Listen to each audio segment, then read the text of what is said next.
Hello, Ziggy. What's up? It looks like the Ravens Cincinnati game is still wrapping up. I don't know if they're going to switch over to the Seahawks and Giants, but we got a 38-38 game here in overtime. 7:50 left in overtime. 3rd and 4. Baltimore with the ball.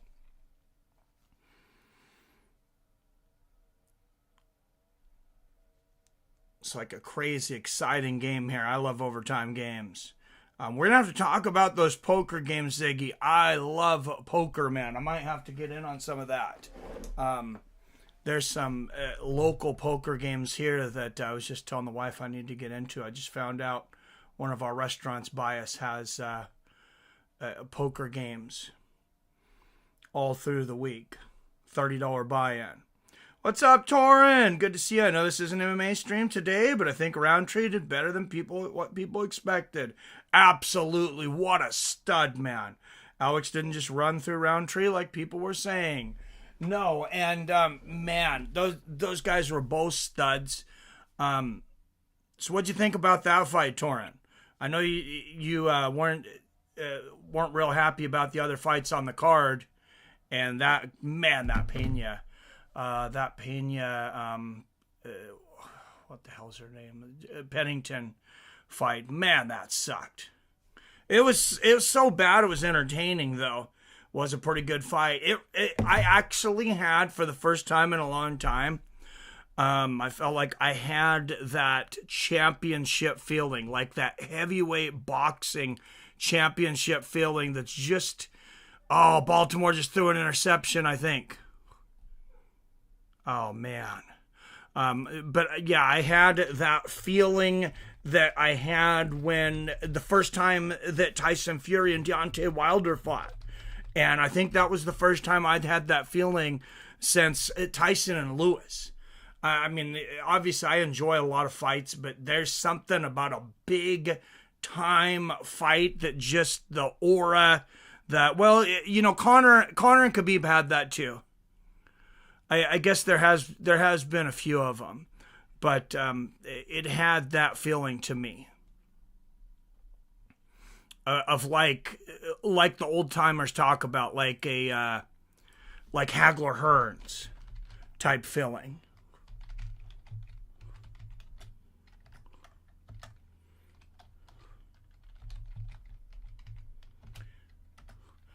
And I still need to erase the donations from last night. But, man, what a good night we had. I'm a Steeler fan, so I don't want Baltimore. Well, I think Cincinnati just intercepted the ball, man. I don't care if Baltimore wins or not. I just want Lamar Jackson to do good because he's on my fantasy team. That's the only reason I care.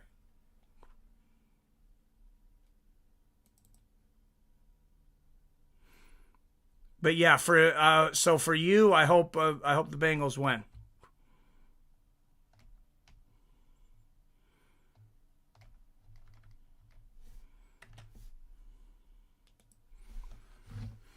I kind of like the Steelers. I used to be a bit of I don't know if I'd say a fan, but I definitely respected watching them back in the day. I liked a lot of their players.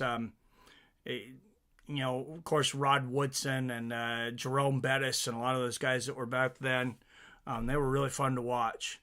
I remember Alex had Staff a couple weeks out, did a round of antibiotics too. Yeah, that is crazy. And at elevation, he's dealing with the flu. He's on antibiotics from Staff. Still goes out there and fights. And yeah, Khalil Roundtree, what a freaking performance by that guy.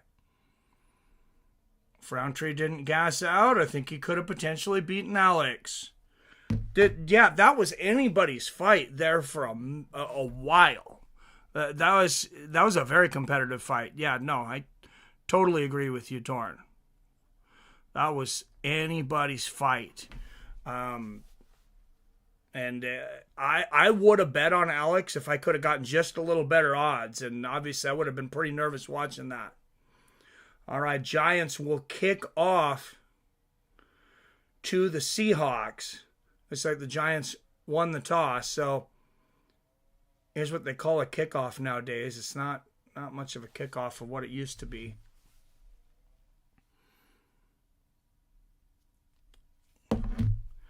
All right, Geno Smith and the Seattle Seahawks will take the field. Kenneth Walker III is back from injury. Offense is mostly healthy except for the offensive line for Seattle. A couple injuries on the offensive line.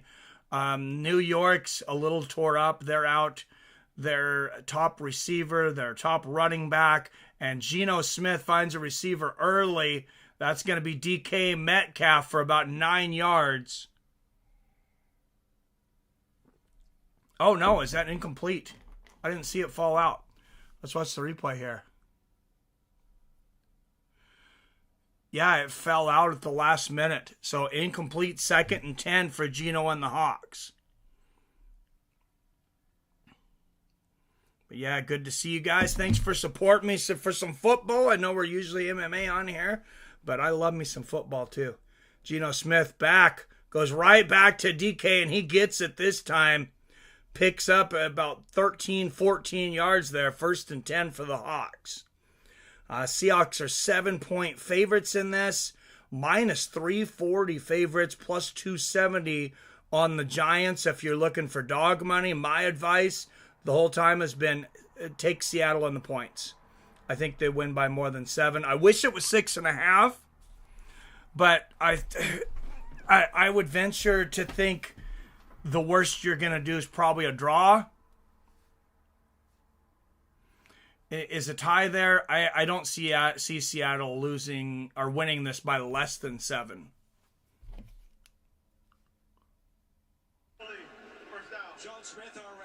So, false start on the Seahawks, so that's going to make a long 2nd down.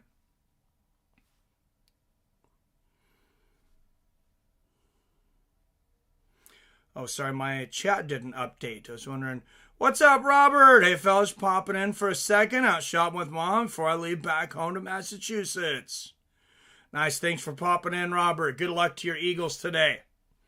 Smith handing off to K-Walk, and Kenneth Walker picks up about 2, maybe 3 yards. So we're looking at about 2nd and 12. Rumor has it Ferguson could be fighting on UFC 310. Will be returning to lightweight. I'm curious what you think, Torin, but I think they want to get Nick Diaz in there for one last fight. Apparently he wants the fight. Why would you do anything but Nick Diaz and Tony Ferguson? It's a huge fight. It's a winnable fight for both guys. At this point in their career, I know they want to build somebody else on these guys' back, and sometimes it works, sometimes it doesn't. And that's always the way the game has worked. So I understand. I mean, Nick Diaz was largely built up on BJ Penn's back. That was a huge victory for him. Not only that he beat PJ Penn, the way he dominated BJ Penn kind of put Nick in another stratosphere. Same thing, Rich Franklin broke into the game on the back of Ken Shamrock. And, we've seen this. John Jones broke into the game on the back of Shogun Ahua. But I would rather see that fight. Geno back, has some protection, finds a receiver. That's number 25. Is that Fant? I believe that's the tight end Fant, but he's not even going to be close. No, that's Charbonnet. That's their second back. I'll be back, fellas. All right, Robert, thanks for popping in. Nick Diaz going to be fighting Luque at 310. I seen that, and I think it's a mistake, man.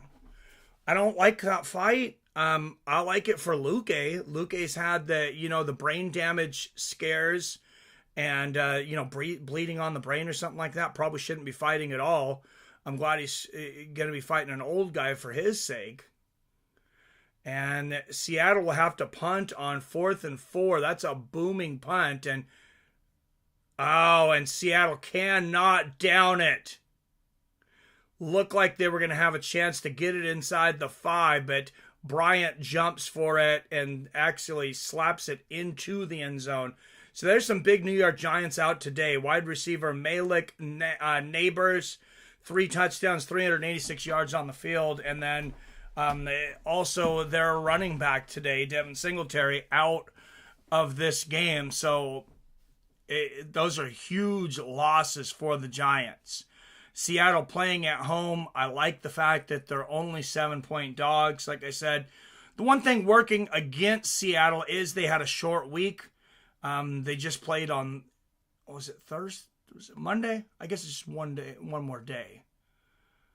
And in New York back, that's going to be a sack and a fumble. New York will recover it, but not before the ball goes inside the 5-yard line. So Seattle gets there.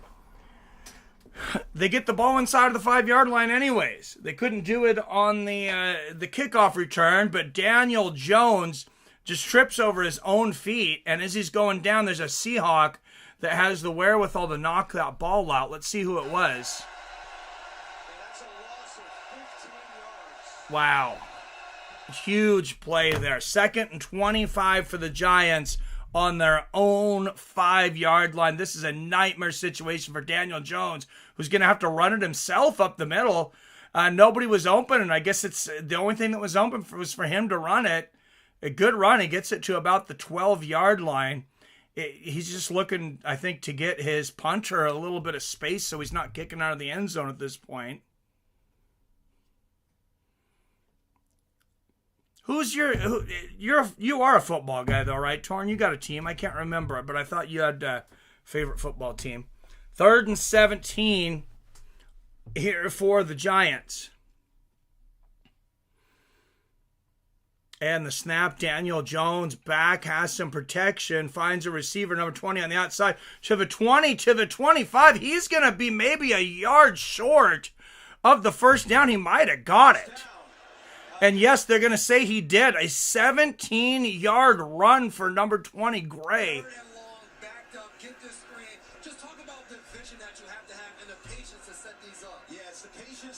So a great block and then some sloppy tackling by the Seattle Seahawks. And the New York Giants go from a nightmare position to being back in business here. Basically, I think they're about where they were after the kickoff. Daniel Jones fakes the handoff, finds Gray again. If it's not broke, don't fix it. Wow, and he gets about 16, 17 yards again. Who is this Gray guy? He's going nuts out here.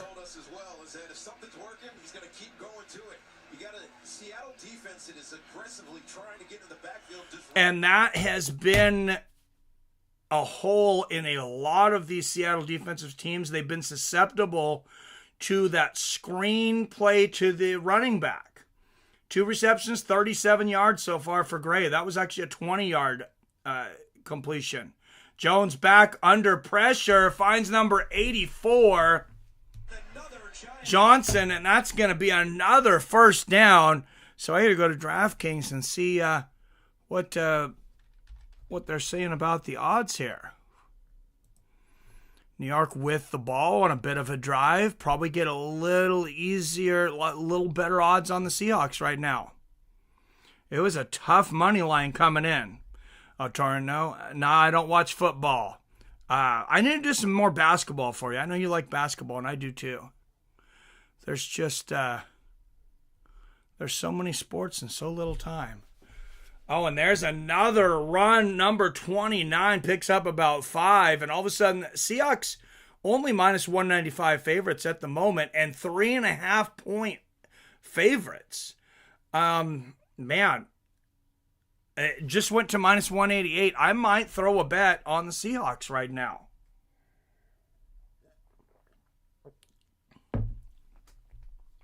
Yeah, I'm an NBA guy. What's up, PBR Street Gang in the house? Good to see you, my friend. 2nd and 7. People are up after that big night last night. 2nd and 7. Snap to Daniel Jones. He's going to hand it off. And that's going to be almost another first down. Number 29, Tracy Jr. stepping in today for Devin Singletary. Trips forward for about 6 yards. And that'll be 3rd and 1 for the New York Giants. Seahawks do have a defensive tackle out. They have an offensive tackle out. I'm just a sports guy, Torn. Mostly I'm a Seattle guy. I like MMA and I like watching Washington sports, I guess, because basketball, it's Gonzaga. All right, 3rd and 1. There's the snap. Jones back. He's going to take it himself.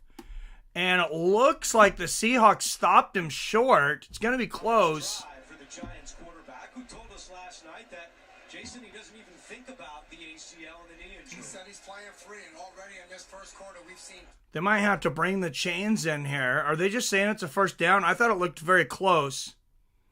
Seen that a lot from him throughout his young career of making plays on the ground. The more they can do that, especially as they inch closer. Yeah, they are. They're going to measure it. The more of a threat they are. They want to measure this one. The spot looks a little short. Yeah, it does. That's what I was going to say. I thought it looked a little short, but I know that little yellow line for the first down on TV is not. It's not absolutely perfect. Oh, it's going to be a football length short. Wow, that is craziness.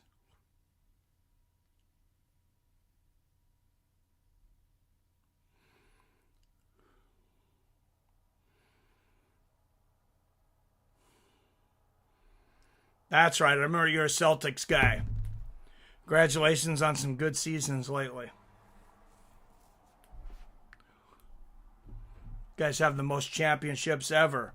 PBR's just sent you some Russian fights. I was watching earlier today. Oh, is that what that was? I haven't had a chance to click on it yet, but I just seen it pop up. Thank you. Daniel Jones, wow, and he hits his receiver right on the hands. And number 86, I think that was Gray again. Couldn't bring it in this time. No, it's Slayton. Andrew, you just mentioned make the simple things easy, and that's what head coach Brian Dable talked about. That right there is the simple things. Doesn't get much easier than that. He should have caught that ball. So final in Cincinnati, the Baltimore Ravens defeating the Cincinnati Bengals in overtime, 41-38. And just a ton of yards for everybody. Lamar Jackson, 4 touchdowns and a ton of yards. And good tackle there by Seattle. That's number 20. Sidney Love, the safety. I thought he was supposed to be out today. Maybe he was just questionable. Beautiful tackle there from Sidney Love. That's an all-star tackle.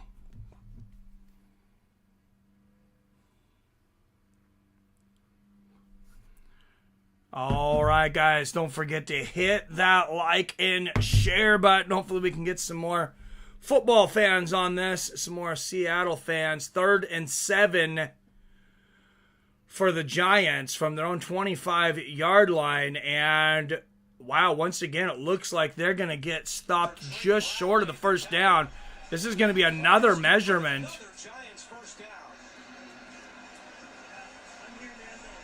I think they're going to be short once again. Oh, I think they're saying it's a first down. Yeah, his right thumb is taped up. Yep, he's been labored by that the last few weeks. He's told us that. Yeah, Slayton with the first down now, and New York Giants in scoring. I mean, they're almost to the red zone here. 22-yard line, 1st and 10, 5.5 left to go in the first. Jones back under pressure, finds a receiver to the 10, to the 5, to the 3-yard line. That is number 20, Gray, once again. He is having a heck of a game to start this offense off, and it is 1st and goal on about the 3-yard line for the Giants. And odds just shifted, minus 166 still. Seahawks are still favorites. Giants plus 130, underdogs, and the spread has went from 7 points to 2.5. The over-under has moved from 47 to 39.5.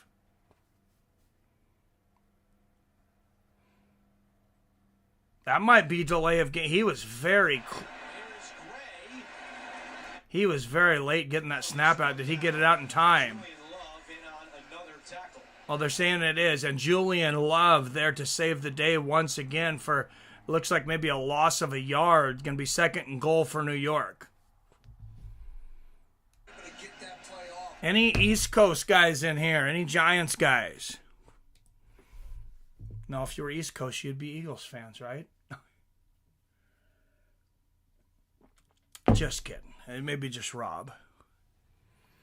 All right, 2nd and goal for New York. 4 minutes left in the first quarter. Daniel Jones going to take it himself, and he gets it to about the 1 yard line. So this sets up a crucial 3rd and goal. Let's see where the ball actually stopped. Man, it is close. I mean, they're 6 inches out of the end zone here. 6 rushes, 8 passes, 79 yards this drive for the New York Giants, and they are eating this Seattle defense so far for lunch. This would be a huge stop for Seattle here, though. 3rd and goal, just inches from the end zone. And there's a pitch back. And did he get it? I think he got it on the second effort. No, Seattle stopped him. A brick wall and a touchdown saving play by number 17, Baker, for the Seattle Seahawks. Let's watch this replay. The pitch, he's got momentum. He looks like he's there. And Baker... Oh, man, that was like on the goal line. And this Seattle crowd is about as loud as they're ever going to get. Loudest stadium in the league. 4th and inches. 4th and goal. Inches away for the Giants. There's the handoff. And the ball's on! And the Seahawks have it! And they're running down the field! Are you kidding me? The 40, the 30, the 20, the 10! Touchdown, Seattle Seahawks! A 4th and goal run from the New York Giants. The Seahawks create a fumble and run it to the end zone on the other side of the field. The strong safety Rayshawn Williams coming up with one of the biggest plays of the year for these Seattle Seahawks. What a turn of events here at Lumen Field. And there are no flags on the play. Seahawks 3-1. Yes, King James. I'm in Northwest Pennsylvania. We have a mix of Buffalo, Pittsburgh, and Cleveland fans. Nice. Okay, the touchdown is under review. Timeout. Wow.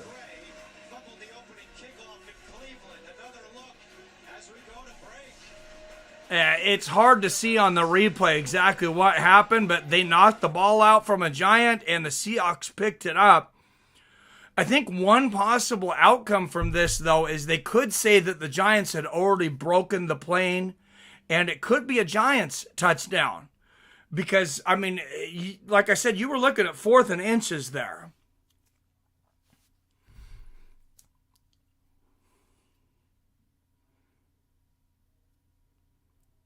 Wow, what an exciting play, though. They have the points up on the board. I'm waiting to put the points up on the board until the official review here, but you guys will hear my neighbors setting off fireworks here pretty soon. Maybe they're waiting to see if it's upheld, but yeah, my neighbors are crazy. Some of you, I'm sure, heard the fireworks after the Huskies game yesterday. They love their fireworks.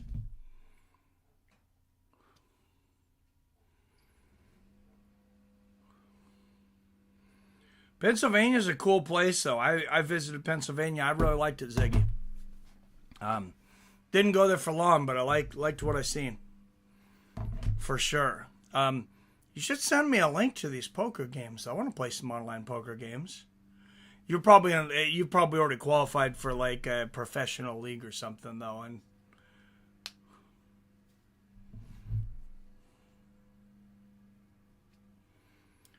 but I definitely do enjoy poker games.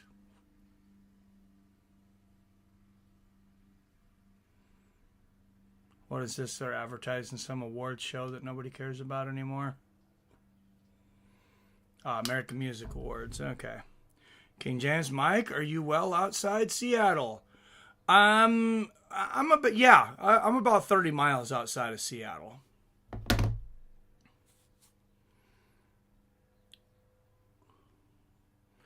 Can tell you if I mapped it. If I just throw in Google Seattle.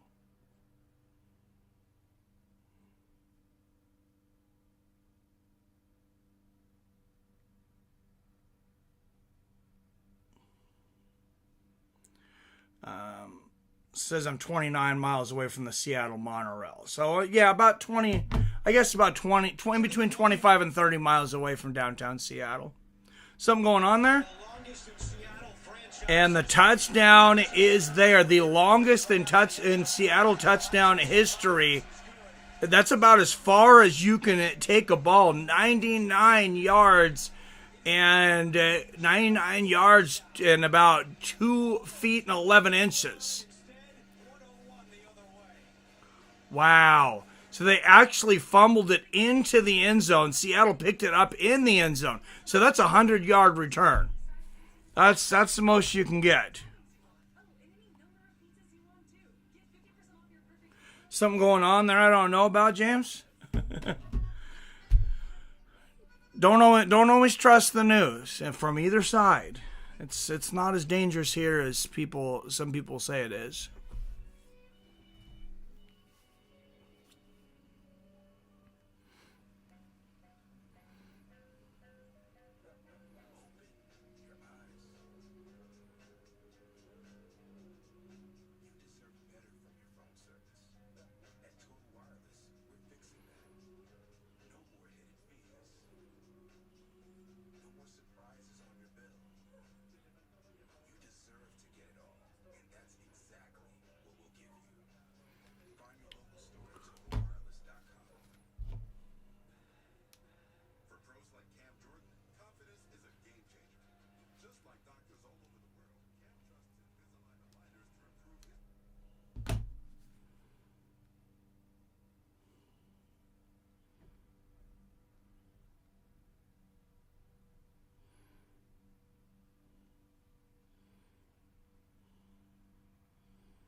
I'm about 125 miles away from St. Louis and 20 miles away from the closest small town. I just wonder if you're more rural. Well, this was a very rural town when we moved here. We moved to this area in 2007. Bought this house in 2011, so we've been here, what is that now, 17 years. It's grown a lot. It's not as rural as it was. Not as rural as I'd like. But it's definitely a lot better than being in the big city still. Hopefully the city doesn't find us, James. All right, 2:14 left in the first quarter. Seattle Seahawks leading this one 7-0. And look at that. Seahawks went from a minus 166 favorite to a minus 720 in one play. And the Seahawks will get the kickoff return to the 20, about 23, 24-yard line.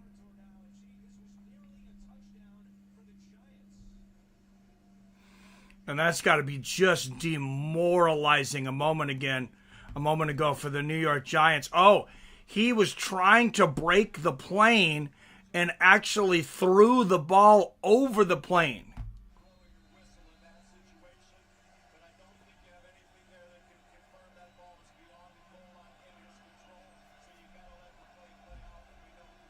Man, I got to even feel a little sorry if you're a Giants fan on that one, but not too sorry because I'm good for my Seahawks. And there's a great stop. I think that's Love again. No, that's Witherspoon. Devin Witherspoon with a great stop. Reception was made by New York for no gain. 2nd and 9. 1 yard. What's up, Phil? Cheers, my friend. I notice major differences in people when I'm forced to visit larger cities. Oh, I'm sure, man. From rural to large cities nowadays, I think it's probably the biggest difference has ever been. Second and 9, minute and a half left in the first quarter. New York with the ball on the 22-yard line. Jones is going to run it himself, gets maybe a yard. And that's going to be 3rd and 8 for the New York Giants.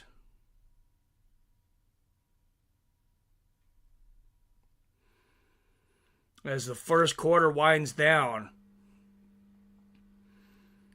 Seattle Seahawks in a good position here. Came in 7-point favorites, and they got 7 on the board.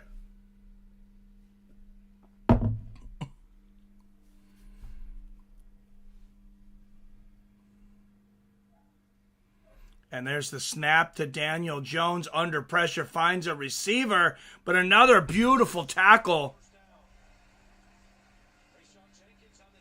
Rayshawn Jenkins was all over him like white on rice. 102 touchdown return. It was Rayshawn Jenkins with the touchdown, and he just saved a first down with that tackle. And New York will be forced to punt again. 4 and out for the Giants.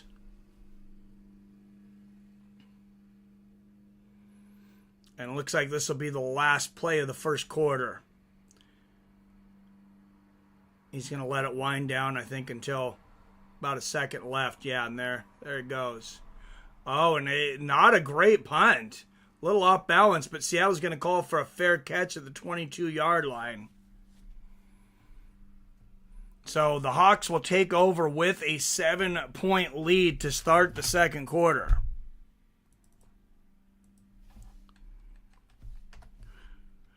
I've never been to St. Louis, James, but the one thing that did interest me, my mother-in-law used to live down there. My wife's mother and her stepfather lived, they lived in Tennessee, actually, but I guess it was close enough to drive. They went through St. Louis, and they said there was a ton of, like, historical museums and different historical things that you could go through, and everything was free. So I love that stuff. I love history and all of those artifacts and different things. So I think I'd like to go to St. Louis for that. And probably check out the arches.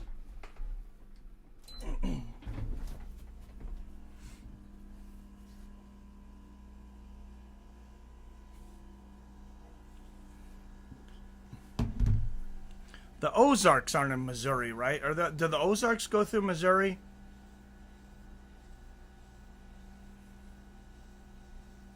I had a couple friends that just moved to the Ozarks.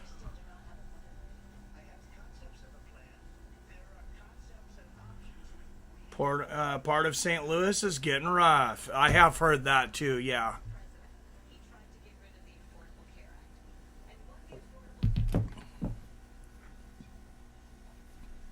Oh, man, I cannot wait until all these damn political ads are over. I'll tell you that.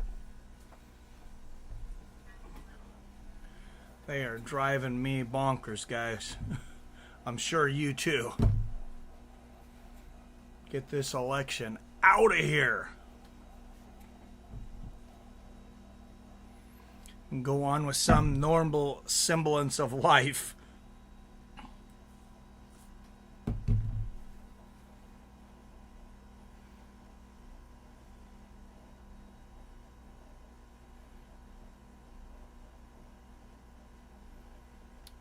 All right, second quarter. Seahawks with the ball, leading by 7.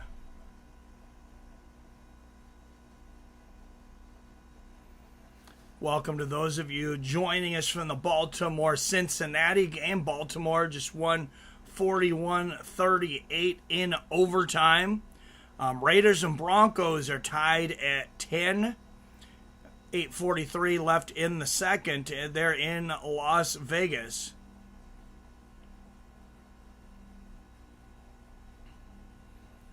And there's a handoff to Kenneth Walker, and New York's defense wraps him up for about a 2-yard loss, it looks like. They snuffed that play out. You need to be in Pennsylvania for these sites. They are legal, regulated sites, but I can give you some not regulated offshore sites. I don't play on them. Ozark spread through Missouri, southern Illinois, and into East Coast states. Nice. I have a good friend that just moved. I know he moved in the Ozark Mountains with his wife. They're in Missouri. I'd have to ask exactly where he was at, but man, he's really loving it. But he's like real rural like you. They actually started a homesteading channel called Homesteading with the Hills, and they show people, how to make their own bread and how to hunt and fix their fences and, make things from scratch. And it's really cool. I really, I really enjoy that type of life and watching that type of content. I think that'd be fun. Fun to do that. 3rd and 8 for the Seahawks. Geno back at a lot of pressure. He's forced to throw it away. They brought everybody. And that's going to force a punt for the Seattle Seahawks. Chicago and Carolina just ending. Chicago defeats Carolina.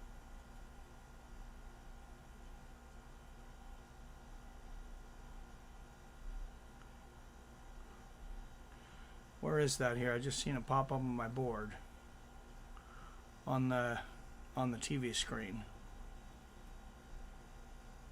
Yeah, Bears defeated the Panthers 36-10. And that's going to be a punt for Seattle, and a tackled him behind the 20-yard line, about the 18-yard line. New York, all of a sudden, just can't do anything right. Spent 3 years in Lake Ozark, Missouri. Got chore to tend to. Back soon. All right. See you soon. Thank you, James.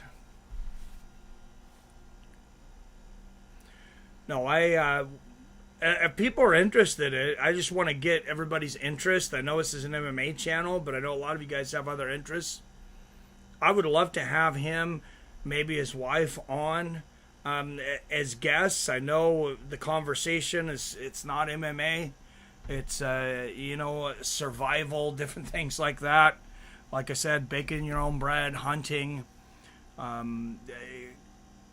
cooking, building your own fences, living off the land stuff. But if anybody's interested in that, let me know, and I'll get him on the show. I love talking to him. I've known this guy forever, probably over 20 years.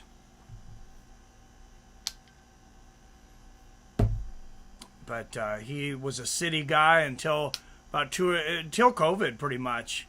And then him and his wife said, this is crazy. We don't know what's going on with the world, but we got to get away from all this crap. Moved out of the city. They got up and they, went from Washington all the way to the Ozark Mountains. That would be a good interview. Well, thank you, Ziggy.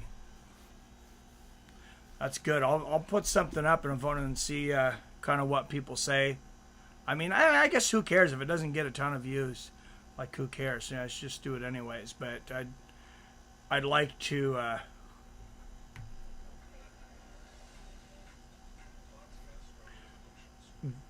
get enough people interested to watch it to help out his channel too.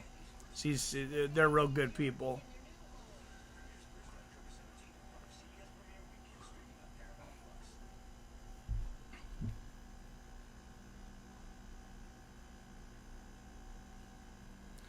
Wouldn't mind actually talking to James about some of that too. That'd be pretty cool. I know you don't have a channel, James, and James went away here probably, but I'm really interested in all that stuff. And I'm not like a conspiracy guy, but I don't think it's going to hurt you to know that stuff. I'm not saying like the world's coming to an end or anything, but I don't think it hurts you to know that stuff. Put a link up, please. Yes, sir.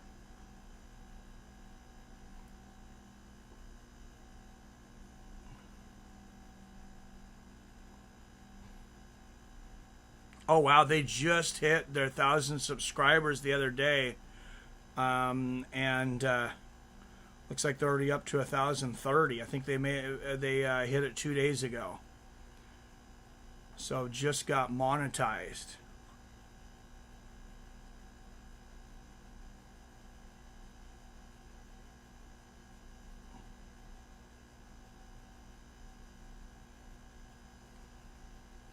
Yeah, that's the channel, PBR. All right, 2nd and 8 for the New York Giants on their own 20-yard line. Remember, they had the ball all the way down and a few inches from their own end zone. Seattle knocked it out and ran it 102 yards the other way. At King James, St. Louis, been rough. East Boogie is way more dangerous. Sorry, Caps, F it. Oh, no worry about the Caps. I don't care. How you doing, Jason? Jason's getting up from his hangover. No. I seen your bong on Facebook that you posted on your group. You had your bong and your laptop and your TV while you were watching the fights on one screen, watching the fights with friends, communing on another, and it's pretty cool. I appreciate you sharing in our group too. That's awesome. All right, 1st and 10 for the New York Giants. 12 minutes left here. I did not drink last night. I smoke. Hell yeah. Yeah, cool bong though. And PBR Street Gang, re-up and member for 46 months, top contender. And top contender breaking out for the Giants there, number 29, Tracy Jr., picking up about 40 yards on that play. Not as cool as PBR Street Gang re-upping to top contender, though.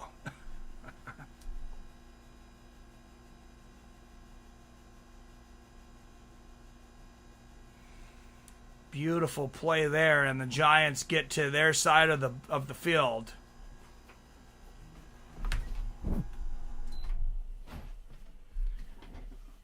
And there's a handoff. I think that's to Gray again. Picks up about maybe 2 yards. So 2nd and 8 for the New York Giants. See if you can get the ball to the end zone without fumbling it this time, New York. I don't think you can. See what the odds are now. I don't think we're going to get a better chance on the Seahawks than that minus 166 a moment ago, though. They opened up minus 360, I believe. Daniel Jones, back pass over the middle, finds a receiver inside the 20-yard line. That's Slayton, I believe, number 84 once again. He's had a couple of beautiful catches in this game. Jones to Slayton. A deadly combination, and the Hawks move back to a minus 250.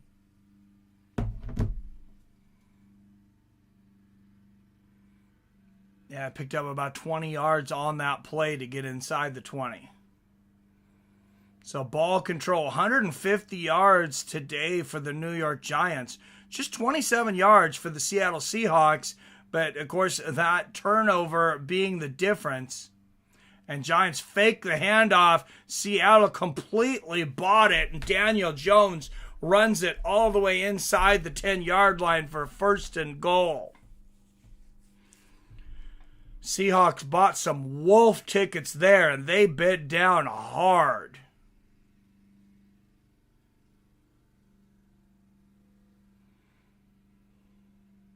Daniel Jones took advantage of that defensive line like P. Diddy at a quinceañera. 1st and goal from the 8, fakes the handoff, finds a receiver. Touchdown, New York.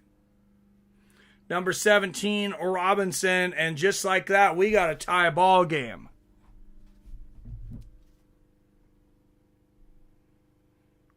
I probably shouldn't have said that, huh? YouTube probably doesn't like that last comment.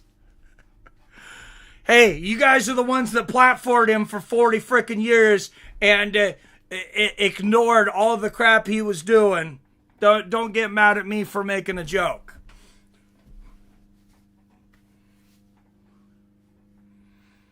Five rushes, 3 passes, 81 yards for the New York Giants on that drive. And this New York defense, or Seattle defense, outside of the fumble recovery and the touchdown, has been very porous today. Oh, and PBR Street Gang with the super chat. $5 super chat. Thank you, PBR. Appreciate you, my brother. The premium membership and the super chat.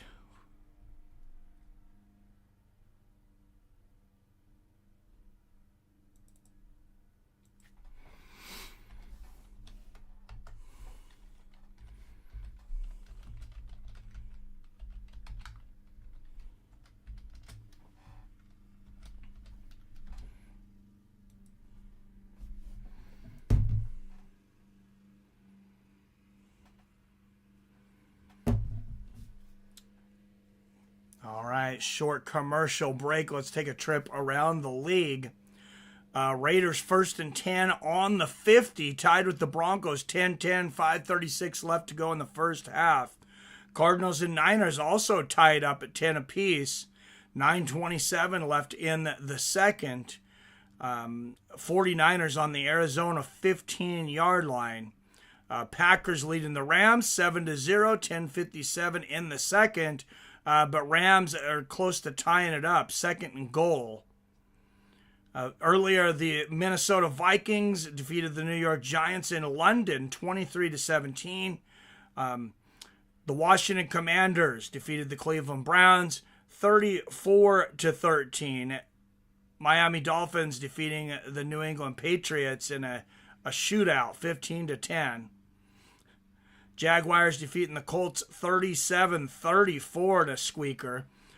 Texans over the Bills by 3, 23-20.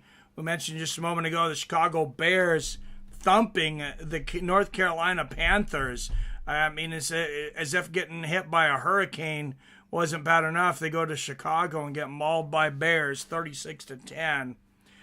And, of course, the Baltimore Ravens defeating the Cincinnati Bengals in an insane game in overtime, 41-38.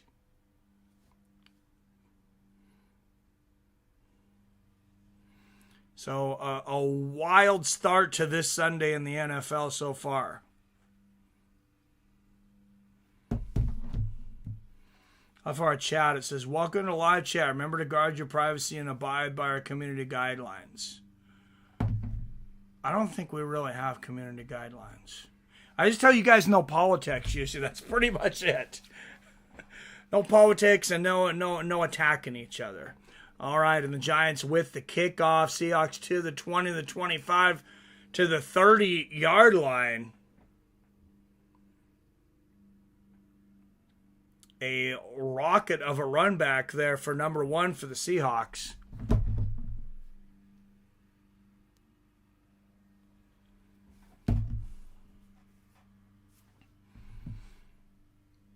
That's funny. A New York Giants fan had a sign up that said, I stand with Eli, my quarterback. I don't think he's played in the league for 10 years. Geno Smith just 3 of 6 today and for 25 yards. Very uncharacteristic of him this season. Goes back, finds a receiver, the running back over the middle. I believe that's number 26, Charbonnet. Yeah, picks up about 5-6 yards. Yeah, Geno has been fire most of this season. 67% completion percentage, 7 touchdowns to just 1 interception. Oh, sorry, that's against former teams. 4-0 against former teams, so he's got a fire for those former teams. 2nd and 3 for the Hawks, so that was a 7-yard gain. Smith back, finds another receiver. Oh, no, it was Lockett. It gets knocked out. He was in triple coverage. I know Lockett's good, but I'm a little surprised Geno threw that ball. That was a lot of traffic.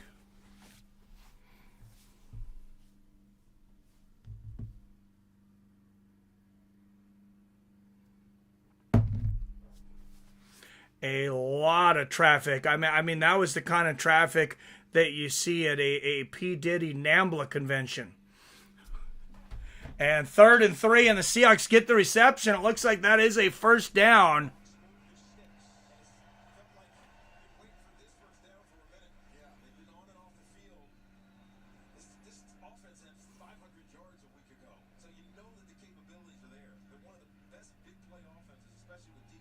Two rushes, 9 passes today for the Seahawks. Or excuse me, just 2 yards passing, 9 yards rushing. So not a lot of yards so far. Geno fakes the handoff, finds a receiver for a first down. Now they're heating up. That's number 88, Barner.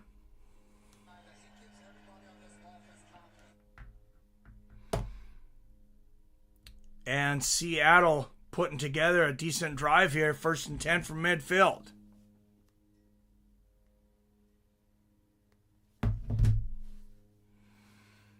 And just like that, Geno, those stats are getting up there. Just 49 yards so far, 6 for 10. But he had a slow start. He's heating up. The snap to Geno, lots of pressure, but he's got protection. He finds Charbonnet. It looks like that's going to be incomplete. Geno Smith entered today leading the NFL in pass attempts, pass completions, and passing yards, and was 2nd in the NFL. And I don't know if you heard that, but Geno Smith 1st in completions and yards at the quarterback position this season. So an unfamiliar start for him, to say the least. He finds a receiver there. Number 19 gets just past the line of scrimmage. New York Giants defense doing a good job here. And it's going to be 3rd and long for the Seattle Seahawks.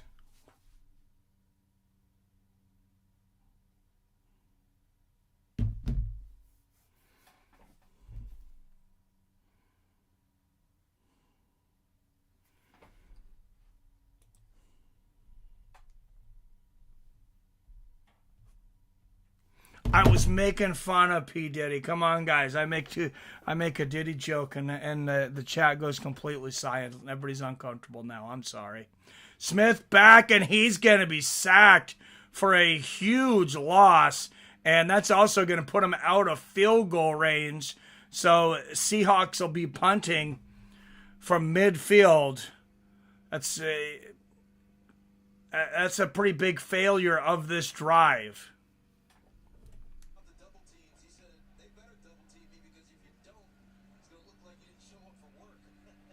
Because they were pretty much within field goal distance with their kicker. Now they're punting.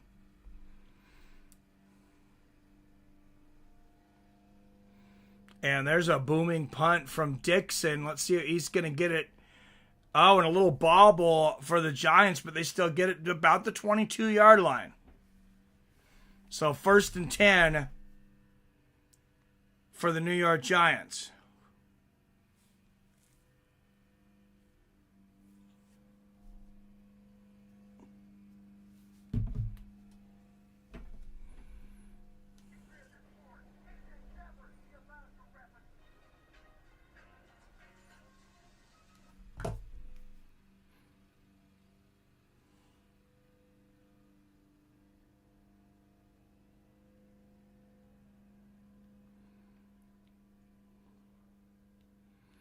And let's take another trip around the league here. After I see how much I'm beating Robert by on fantasy football because Lamar Jackson scored 44 points. Raiders and Broncos still tied at 10 apiece. Niners add a field goal, leading the Cardinals 13-10. Rams tied it up. 7-7 against the Packers. And those are the only games active right now. The late game tonight is on NBC Peacock. It is the Dallas Cowboys and the Pittsburgh Steelers.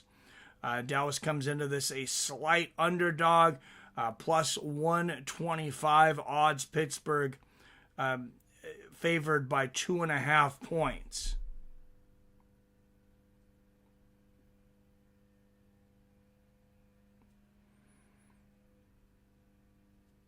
And then the Monday night game this week is going to be Saints and Chiefs on ESPN. Saints undefeated at 4-0, or excuse me, Chiefs undefeated at 4-0. New Orleans Saints 2-2. New Orleans is a plus 200 underdog. Kansas City 5.5 point favorites on that one.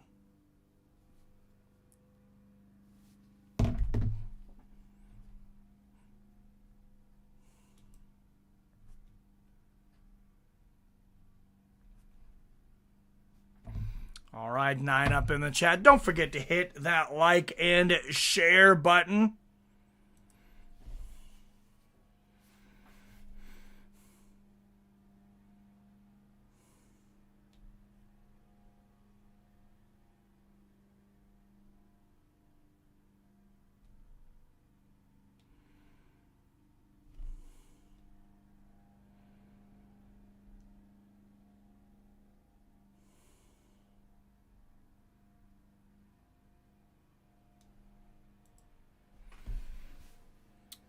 All right, Giants with the ball, 1st and 10 from the 22.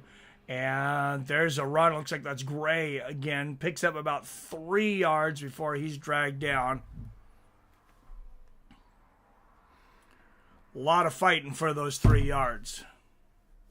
And they're going back to this play earlier. One of the biggest plays of the year, probably that fumble. No, that was a touchdown last time. It should be number 17, Robinson. I think he's the one who fumbled, too, so.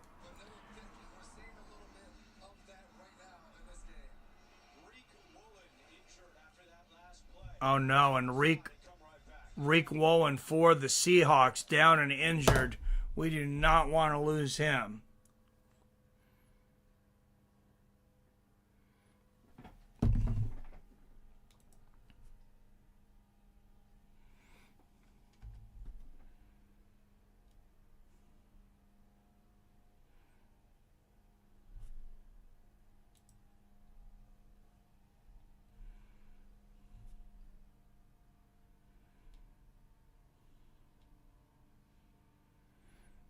Seattle fans think Geno is capable of leading team to postseason. We definitely didn't at the beginning of the year. I don't know if you remember me saying trade Geno now early and often. So far, he's proven me wrong. I'm still waiting for the other shoe to drop, but I like what I'm seeing so far. He leads the league in completions this year. He leads the league in passing yards. He's got, in my opinion, the best receiving core in the league. With Jackson Smith and Jigba, DK Metcalf, Tyler Lockett. He's got Charbonnet, who's a very good catching running back. And then they got a pretty good tight end in Noah Fant. What's up, Ninja? Brian R. in the house. Good to see you, my man. What's your thoughts of him, James? I know he's one of those guys that people never thought was going to be a starter, including myself. Hey, even though I had said to trade him, he's on our team. I ride with him. I'm happy he's doing well. I don't follow Seattle close enough to know. Go Hawks, Brian. Go Hawks, Brian. Oh, I forgot to put those little Freudian slip. I forgot to put the Giants points on the boards there. There you go, New York.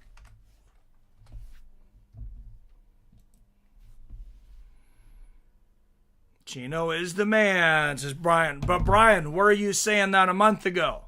Because I wasn't. I don't know that I'm completely sold, but man, he's definitely on fire to start this season.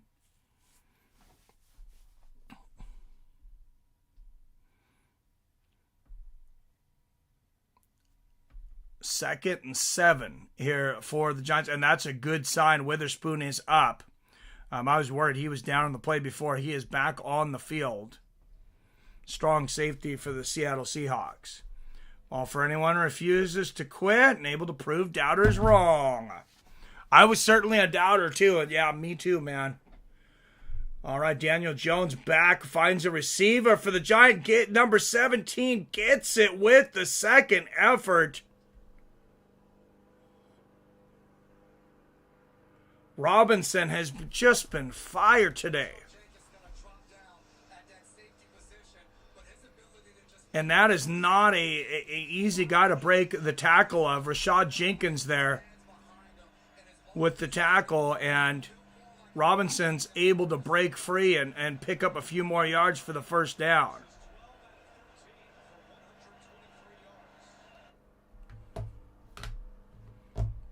First and 10 for the Giants from the 30-yard line. And yeah, no bounce passes in the NFL. That one hits the ground before it finds the receiver. All right, 10 up in the chat. Don't forget to hit that like and share button. If you're a regular, I do appreciate if you're able to leave your stream on while you leave the room so we can get the watch hours and grow this channel up. I'm pumped to grow this thing now, guys. I know we've had some ups and downs over several years, but I feel like we're ready to hit our stride.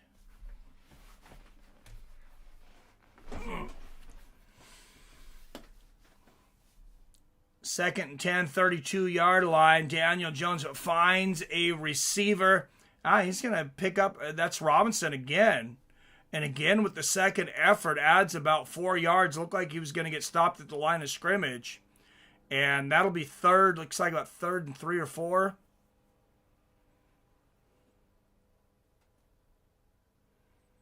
Third and 6.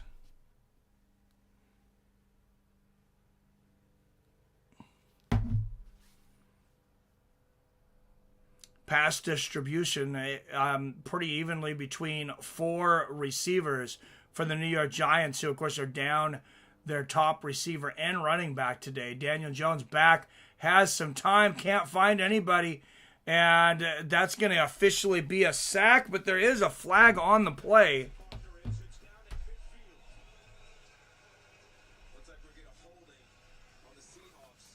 Oh, that's a rare defensive holding in this league.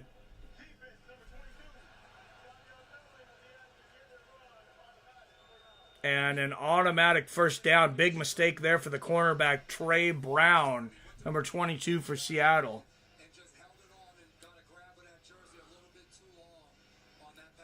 Just now starting to loiter into NFL after they submitted kneeling woke agendas. Oh, he learned well on the bench and just needed a chance to play. Yes, he did. Yeah, I struggled with that for a long time, James. Not only did they finally go away from that and say they're going to find players for doing that, it was like, why am I letting politics get in the way of something I enjoy so much? I just had to start watching again. And 86 for the New York Giants gets the reception for the first down and a couple more. That's about a 12-yard play there.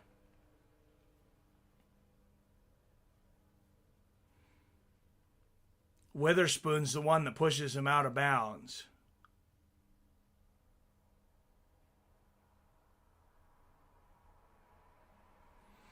But number 86, Slayton, he's been all over this field today. I think Geno is breaking out this year. Oh, and a flea flicker from the Giants. And the Seahawks, it looked like they had stopped it. But ends up picking up about 5 yards. Number 84, Johnson. Not exactly what they were hoping for, I think, when you go for that big of a risk. But they didn't completely fool the Seahawks on it. But like I said, it got them 5 yards.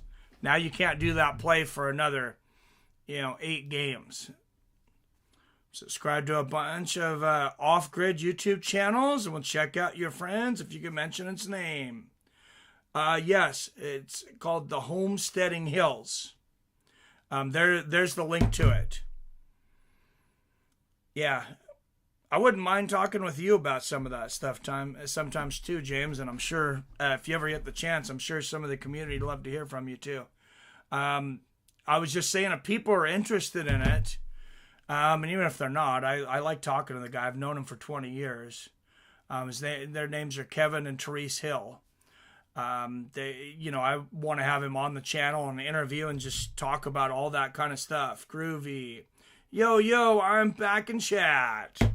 What's up, Robert, in the house? How do we survive without you, Robert? How's Mom? Your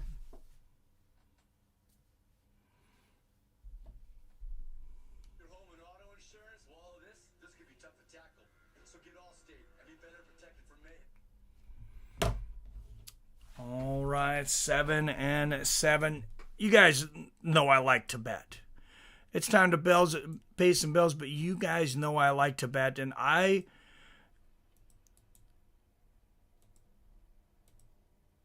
only bet through DraftKings. They're giving you $200 in free bets right now, and they just changed the deal, though. They changed the game. I told you before, when you deposit up to $200, they matched it. That wasn't good enough. Now, when you bet just $5, DraftKings is going to give you and me $200 in free bets. So they're basically just sending us a $200 check to bet. $195, whatever that is, if you can bet in your area. So I think that's an absolutely incredible deal. I hope you guys take advantage of it. And I appreciate it because it also supports the channel. And Dad for breakfast at a place called Toast. Nice. Oh, I struggle with aphasia, or I've called in long ago. Oh, no worries, man. Oh, Mama's good. Meet up with little brother. That's awesome. By my mom's house. Hey, Mike, who's the Etsy guy? Made the hat, got you. No, that's not Etsy. That's a company that works with YouTube called Teespring. Mike has got that 200 from last night. Burn a hole in his chip stack.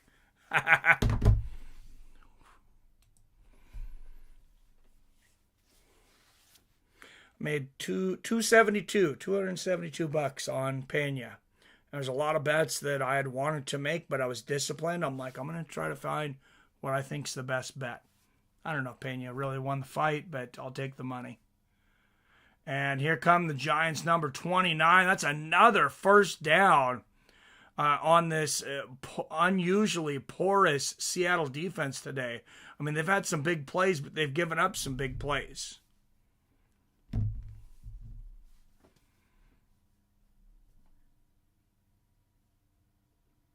I feel like some of the best defenses, you don't hear about them a lot because they're boring. They just stop the other team from scoring.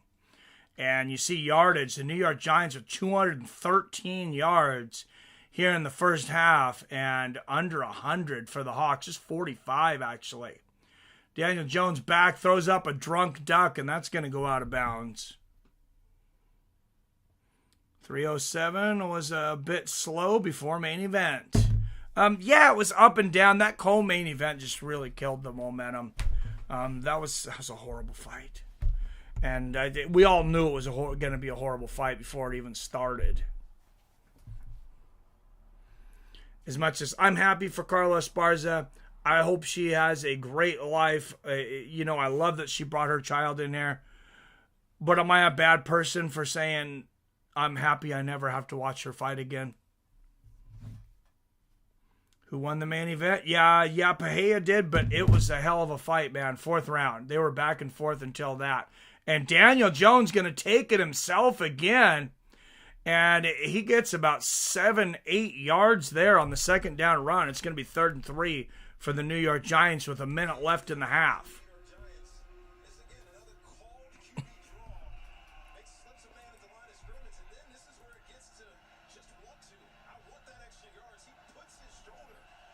And the Seattle Seahawks, this is the best you'd been able to get on them right now. Just a minus 130 favorite, and a 1.5 on the New York Giants, and there's a reason for that. The Seahawks offense not showing up. And there's an incomplete pass. Seattle really needed that on 3rd and 2. And Brown on the coverage.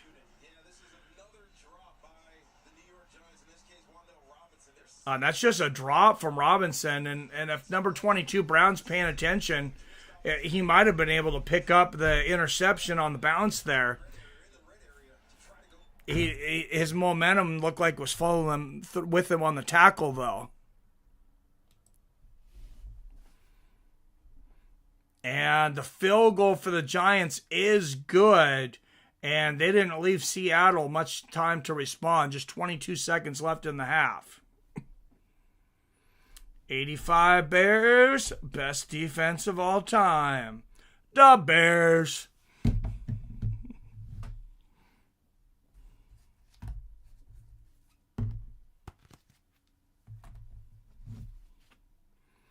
The Bears. All right, we're going to have some call-ins here pretty soon. Like I said, Seattle just 22 seconds to try to do something. I imagine they're probably just going to down it. I don't like that. I think you always go for a score, especially when you have our kicker that can, kick a 60-yarder like it's nothing, like it's a free throw. Yeah, KO in fourth. Super Bowl shuffle team. Yep, I was 18 when Bears dominated in 85. Nice. I was 7, so you're 11 years older than me. I was trying to remember how old you were, James. So you're 57? Yeah. Shit, I'm almost the oldest. I'm one of the oldest guys in here now. As well, at 46, how'd I get so damn old? I was less than 40 when I started this.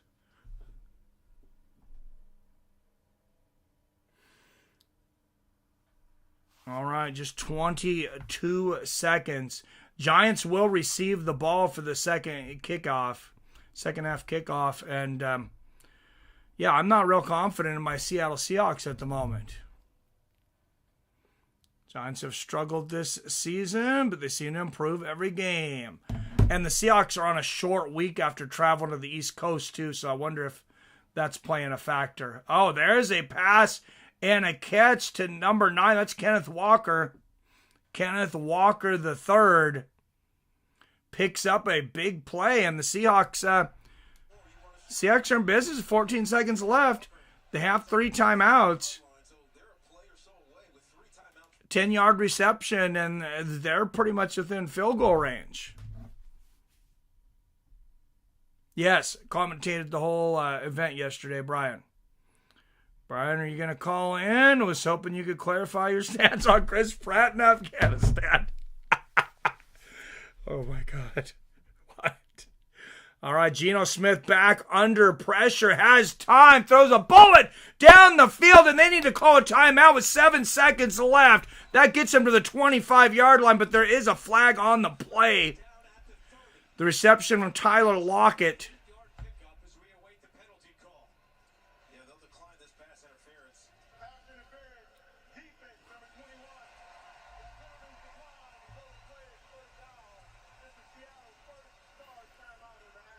So 6 seconds left, and the Hawks, I imagine, will kick a field goal now.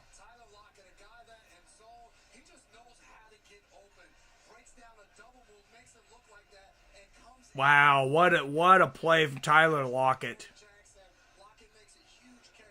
And immediately calls the timeout. You're still young, Mike. I'm 51. Well, thank you. Roundtree endured excessive beating before collapsing in fourth. Fantastic fight. Utah all call. Well, he won some rounds before, though. I mean, he was really in that fight. That was a much more competitive fight than I think just about anybody expected. And Seattle, as expected, will kick the field goal here. 43-yard attempt.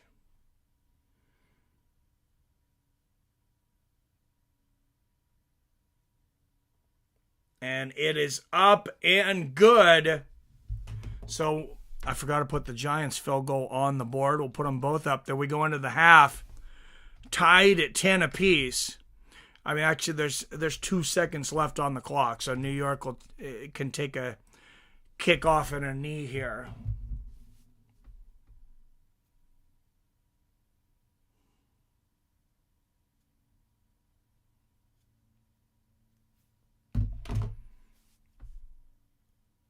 right. I don't need to see the knee. I'm going to refill my water real quick and take a restroom break, and I will be right back and take some calls.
Anyone who really studies fight techniques knows how tricky Alex is at setting up opponents.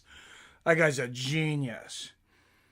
Hey guys, left with Mike. Tell him sound is off. We can't hear. Well, you know I can read that though. Did you hear what Bahia said post-fight? I did that. I did hear bad flu, 2 rounds of antibiotics, visa issues, injury issues, worst camp of his MMA career. Sound like the worst camp of anybody's MMA career. And I heard him saying, he said, I said I would let the details out on what was going on if I win. So that's pretty cool. He's saying he wouldn't, if he would have lost, he wouldn't have had the excuse. Tell him restart stream. Roundtree showed high fight IQ to avoid so many traps before falling. That was, I don't know if you guys agree with me. I think a lot of you probably would, but to me, that's by far the best fight of Khalil Rountree's career in defeat. I think he completely overachieved there. All right, let's do some call-ins. 425-791-8730 is the number to call in, and I know we're expecting a call from... was it a guy that was there with Chris Pratt in Afghanistan when he took out Osama bin Laden, right? Just kidding. Yep, Roundtree looked incredible. Yeah, talk about a guy's stock going up in defeat. What's up, Brian? Hey, what's cracking, Mike? Hey, how's your day going? Good. Just outside for a minute, catching a little vitamin D, then going back in, finish watching the game. And yeah, Geno's got to go off this year. It's time for him to have a breakout year. Like he was starting to break out last year. Yeah, he's definitely been up and down. He's struggling a bit today, though. Yeah, but he'll get it after the second half. He'll get it. I hope so. Yeah. Start getting some short slants. That's what he needs to start with, some short slants. Yeah, for sure. You messed the Pahea Roundtree fight last night, though, man. You got to go back and watch that. I feel sleepy. I'll go back and watch that. Oh, I get that. Yeah. Chris Pratt is the guy was asking about. Chris Pratt did a what? Oh, it was a joke between me and Wyatt. It's all good. Yeah. See, but you see that the boxers from Ukraine, the Klitschko brothers, you see them suit up and go out with the military. Yeah. And you see the champion that just beat AJ twice. The Ukrainian Usyk, yeah. Alexander Usyk. Suits up and he goes and does walk tours and shit. So yeah, they're really about it. This fight for their country. There's some badasses, yeah, for sure. They're really with it. They don't give a fuck that they're celebrities. They'll still suit up. Yeah. And go out on patrol tours. Yeah. That's cool. Yeah, I don't know if any of our celebrities have begun to be doing it. Probably not. Probably not. I'm pretty much 99% sure. Except the one, remember Pat Tillman? Yep. The NFL player?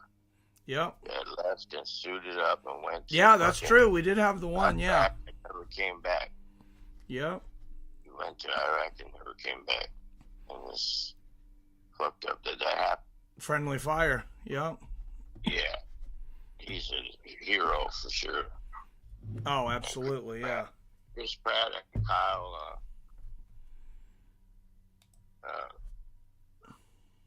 Chris Kyle is the shooter. Yeah. That killed Bin Laden. Now, see, I listened to Jocko Willing, his number one man behind him, that puts his hand on his shoulder and gives him the tap when it's clear to go, because he already scoped it out. Now, that guy, I think Chris Pratt was, this guy, Jocko, was Chris Kyle,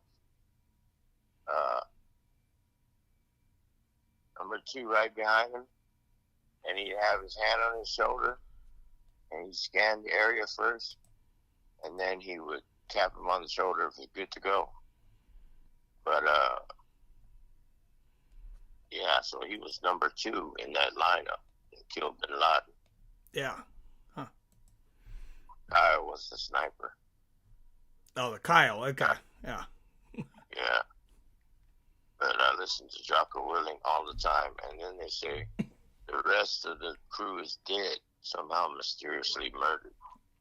Well, the helicopter from SEAL Team 6, I think was just about the whole team was killed right afterwards, yeah. Yeah. Said Jocko Willing. Jocko swing around. And, what do you call it? He talks about it on his podcast. He got a podcast here on YouTube. Yeah, I've seen it. Yeah. It's good. I like him. And I like, what's his name's, the black guy that he brought on there too one time. David Goggins. Yep. Yeah. Goggins, That's a motherfucker badass right there. The fact that I got that from the black guy, I feel pretty good about that. Yeah. Because, yeah. You know who I was talking about. I know who you're talking about, yeah. Yeah. Because they're the two most famous Navy SEALs in the world. Retired Navy SEALs. Pretty badass guys. Yeah. Oh, so Geno didn't do as bad in the first half as I thought he did. Jones had about 50 yards more passing. Okay. Yeah, Well, that's not too much. That's not too much, but we got to start rushing him more. We got to rush him and put that hurry-up offense on him. That way he can throw interceptions. oh, yeah. Yeah, more. We could use another fumble. Yeah, we could use that for a touchdown and return for a touchdown. 102 yards. Yeah, damn, that's a good one. Crazy. Yeah. All right, I'll let you go. I'll All right. just call in for a minute. Check All in right. with All right. Let's Hey, do it. thanks, Brian. Have a good man. Keep slanging that flour dope to the stores and keep catching your money, man. All right, brother. Keep Later. Money. Bye. All right. All right, Brian R., everybody. Let's catch up with the chat here. Looks like we lost a few people in halftime.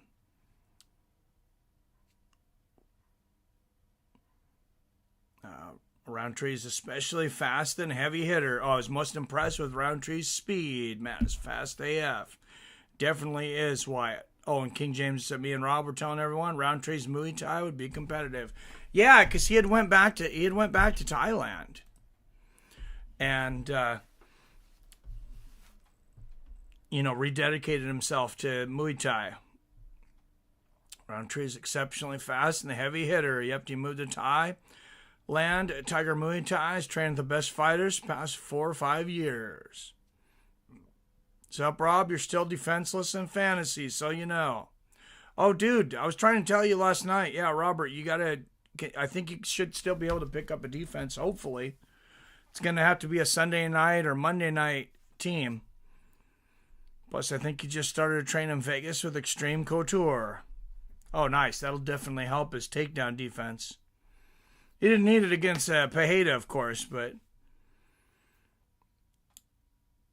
I don't know why I had another defense, but accidentally dropped them. Oh, crap. All good, bro. Some defenses go negative in points, albeit rare. Going to pick up someone for tonight's or Monday night's game, or F it. We ball. Defense for bitches. Trying to drink all my beers before I leave on plane. Have half an 18-pack of Modelo and a few natural ices. Can't leave until they are all done. Only one that drinks. Wish me luck. So when we were kids, I don't know about people Wyatt's age, but like King James and, like my age and older, probably Robert's age and stuff, our parents would tell us, finish your plate. And we'll have to come back to that because we got Mr. Jason Kagan. Oops. And I hung up on Mr. Jason Kagan.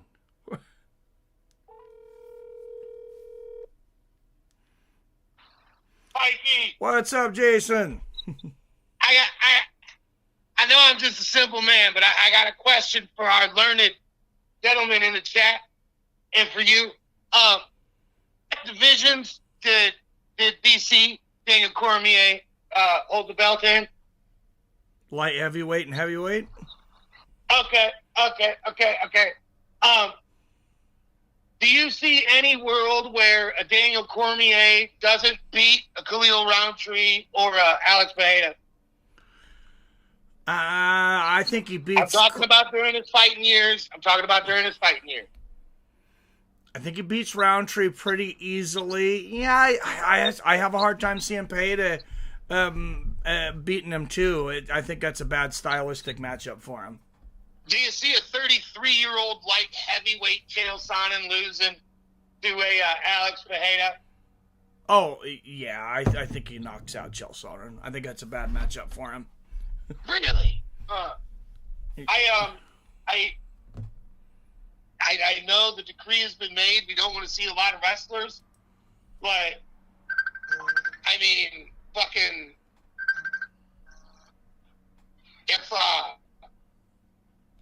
if you put a good wrestler in there with Maheda, I think he's over with. I think it is over with. That's I picture, I just picture Daniel Cormier with War Master 7 feet in the air. Yeah, good point. Josh Burnett on his fucking. Do you have any idea how disheartening it was? And this is not a racist statement, but do you have any idea how disheartening it was to watch, as a white man, to watch Josh Barnett touch Mars and then get dropped on his head by a 5.5 foot tall Creole guy? Like, I'm like, oh, it is over with. It's over with. And I'm sorry, I'm not up on all of the outside UFC light heavyweights right now. Yeah. But I gotta think there's some fucking monsters out there, some monster wrestlers, just looking at Pejeda's long limbs and his long neck and just thinking about wrist locks, ankle locks, rear naked chokes, Darce chokes. What about Ankalaev? They're certainly not wanting to give Ankalaev a shot. I wouldn't want to give Ankalaev a shot either. The guy is not human. Yeah. He is absolutely not fucking human. Like, you know, do you remember when Bobby Green did his first press conference after losing in Salt Lake City to Islam? Not after the fight, but the next conference a few weeks later. Remember that short notice fight he took against Islam Makhachev? Yeah, I remember that. Yeah, and you got rolled up in like a minute or something. Yeah. Now, Bobby stated that he had been in the game.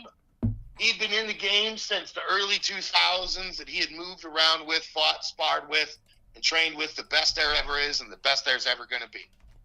And he said when he got in there with that guy, he said he just physiologically felt different, you know? Yeah. And he's like, and I had a striking coach who was watching documentaries on him.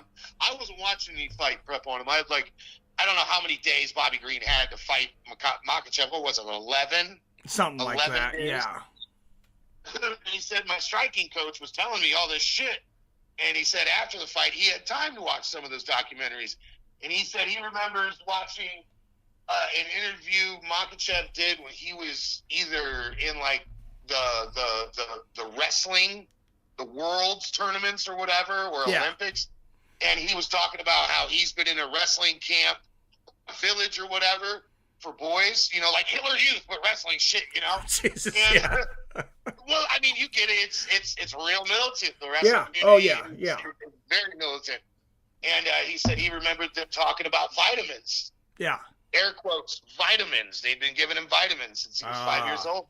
Yeah. Then he talked about what he wondered what that would do to a human body during the developmental stages, like what that would turn your muscles into. Yeah. So, hell no, I wouldn't want to fight Ankalaev. I mean, what's that guy walk around at, 240? Probably. Yeah. Yeah, he's a specimen for sure. And Roundtree had Pejeda. The first 2.5 rounds he had Pejeda. He just didn't know it. He didn't know that Pejeda already had fear of him for the first couple of rounds. Like he said that after the fight, he's like, we knew he was going to be dangerous in the first 2.5 rounds. He's like, really, that was the only time I was scared, but we knew that he gassed out after that. So he's like, he even said it himself. I knew all I had to do was survive. Yeah. First 2.5 rounds. If Khalil would have known before the fight what everyone knew after the fight, I think we got a new champion on our hands. I think the UFC is, and we all know this, they're on a downturn right now. Everyone's on a downturn right now. I think the UFC is protecting its superstars, which is a good business move. Yeah. Because there Fair. are still tens of millions of assholes out there that think Conor McGregor's still coming back in 2024. Right. And that's your money right there. The UFC's money isn't the hardcores, Mikey. It's the guys. Oh, Conor fucking McGregor. Oh yeah, Yeah. Alex Pereira. Oh, Israel Adesanya. Oh. And those guys are the most annoying guys to have in the crowd. I want to kill them. But those are also the stupidest ones, i.e. the ones that are going to let go of their dollars more quickly. Yeah, that's true. You'll like this comment, I think, if you can see it from Wyatt. It says, Ankalaev is that guy, but his style is too gay for Dana. Holy shit! What's his nickname? I don't know what Ankalaev's nickname is. I'm sure he has one, but I can't think of it. Magomed, I'm looking him up right now, big dog. I'm not seeing a nickname. But his middle name is Ali Bulatovic. Ali Bulatovic. Oh, that just tells you right there he knows how to fucking wrestle. You ever seen Turkish wrestling, Mikey? They cover each other in oil, and then you do the oil check and shit, and it's not gay. I mean, that's gay, bro. Did they really? Yes, Oh yes, bro. Look up Turkish oil wrestling right now, and then try. I'm not looking that up. I'll take your word for it. I trust you. You're a good guy. It's a world fucking sport. Like, no shit. Dude, that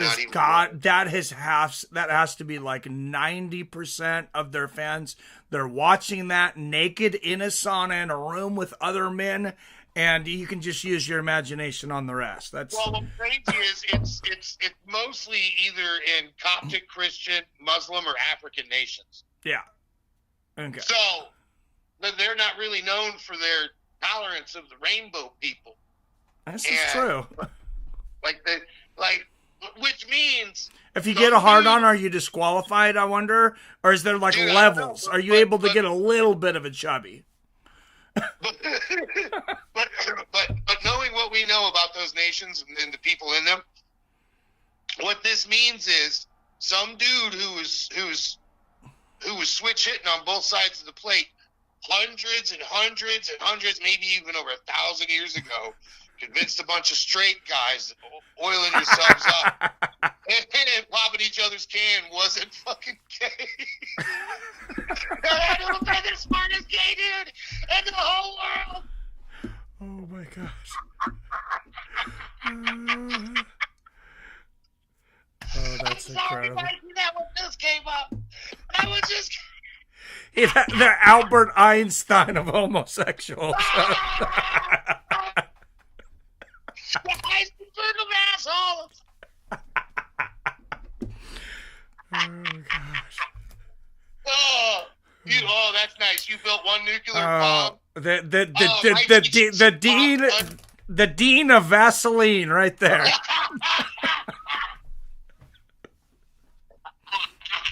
The spoils of oils. The Duke of Dirty. How did we get here, Mikey? Oh, I don't know, man. I think we're about 10 minutes into this half. Wrestling, that's how we got in this. See, which proves, and I'm not talking shit, wrestling could be a little gay. Just a little. Little bit. A little bit. I mean, like, I don't know, bro.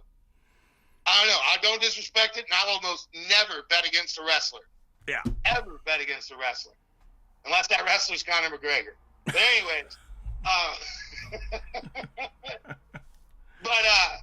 yeah, I love what Pajeda's doing for the sport. I love that they've got a superstar, because Sugar, he just lost his belt, and even though he's still making that Instagram money, I mean, what did he lose to? Oh, dude, we got Merab Fishavili and fucking Bilal Muhammad. Do you think Dana wants Ankalaev as a champion now too? Hell no. I think Dana White is crying for the Tyrone Woodley days. Oh, dude, he is hoping that Merab and Bilal are driving together in a car and go over a cliff to their fiery death. Yes, with Ed Soares and Greg Jackson in the back seat. He might cut their brake lines. I'd be double checking some shit if I were them.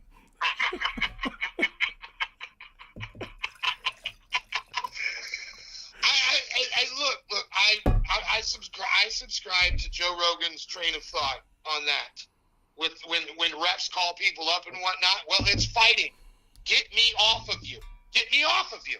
Yeah.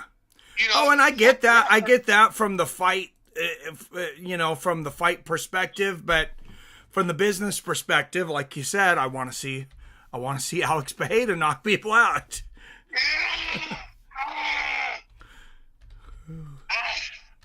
Alex Bejeda knocking people out doesn't make them think of them knocking people out 20 years later the way Daniel Cormier putting the War Master in the nosebleed section before he flops him on his head.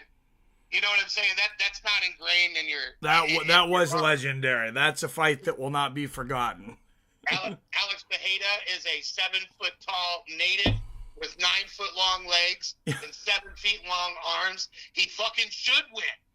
Yeah. You know, he fucking better win. You got all those good genes, bro. Holy shit, my Seahawks just turned the ball over and then Giants just threw a 50-yard bomb. Son of a bitch. Holy shit. Is Aaron Rodgers on the Giants or some shit? No, Daniel Jones. I didn't realize this guy could play. Fuck it. I remember September of 2004 when I was in Illinois Department of Corrections work release, and I watched Jim Miller get knocked out. I watched Rex Grossman get knocked out. I watched Cordell Stewart get knocked out. And the Bears were down. The Steelers were up by 4 or 5 touchdowns, and the fourth-string quarterback came on and scored 4, 5, or 6 unanswered touchdowns, and they won the game. And that was Kyle motherfucking Horton. You can't count out them. Just because you don't know their name don't mean they can't do something. Oh, yeah. No, for sure. Hey, if you can make it into this league, you must be pretty damn good. Add something, #Diddy. What? Where's my dog? Okay. Anyways, well, I'm going to let you go, Mikey, so some other people can call in and whatnot. Getting ready to have some brown chicken, brown cow date night over here at the old Keegan residence. So I'm going to be unavailable for the next 7 to 93 minutes. All right. Sounds good. Thanks for calling in, brother. Mikey, you have a good one. Love you guys. You Fight too. with friends. You're great. You're great. You're all great. God damn it, you're great. Don't let nobody tell you different. Jason Kagan, everybody. That was fun. Always like to hear from that guy. It looks like my Seattle Seahawks were falling apart in the meantime here. Is this oh no, this is going to be a penalty against the quarterback. You hit the quarterback hard enough to get a penalty, you better put him out for at least a quarter to make it worth it. All right, there's the handoff. Number 29 finds a hole all the way to the 31-yard line. The Seahawks defense just did not show up today. Tracy Jr., the backup running back for the New York Giants, they are running through this defense like P. Diddy running through the crossing guards protecting a Girl Scout cookie cell. 10:55 left here in the third. 1st and 10 for the Giants. Seattle getting torched. Yes. Oh, no. And there is Slayton again. Slayton is on fire today. Darius Slayton with the touchdown, and that puts the Giants up 16-10. We'll call it 17.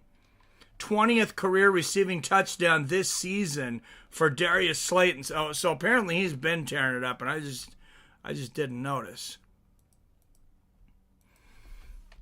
He's making me recognize now. And he's doing it on our home field. Don't take this, you guys. You got to come back.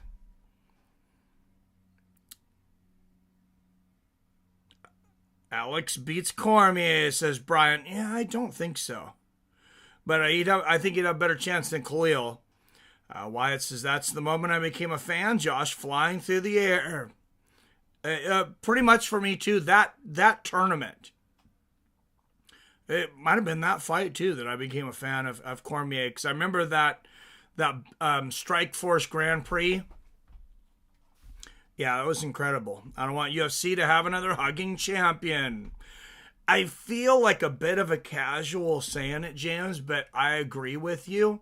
I know we want the best fighters on earth, but I don't want, I don't want the ultimate fucking championship. I want the ultimate fighting championship. Imagine Ankalaev, Pena, Bilal. Oh shit, yeah, we got Pena there as champ now too. Marab, and Marab, all champs, almost there. Dude, yeah, we're fucking one away. Pae always gathers information against opponents throughout the first round. Has always used first round to gather information. Yeah, his fight IQ is off the charts. There was that NFL Rats commercial. Did you see it? No, I didn't, Brian. I'll keep an eye out for it. Hell yeah, Jason. Seattle D getting torched. Yeah, their D took the day off. Mike, remember in preseason when you told me you were going to take Lamar Jackson? It's the first QB off the board. What kind of psychic shit is that? The ephedrine genius. Dude, the guy's always been a playmaker. It's not the first time I think he's had a season like this, so. I mean, when you can run and, when you can get those kinds of yards for running and passing, that's a hell of a weapon. Yeah, I didn't expect him to have this kind of season, though. He got 41 points for me today.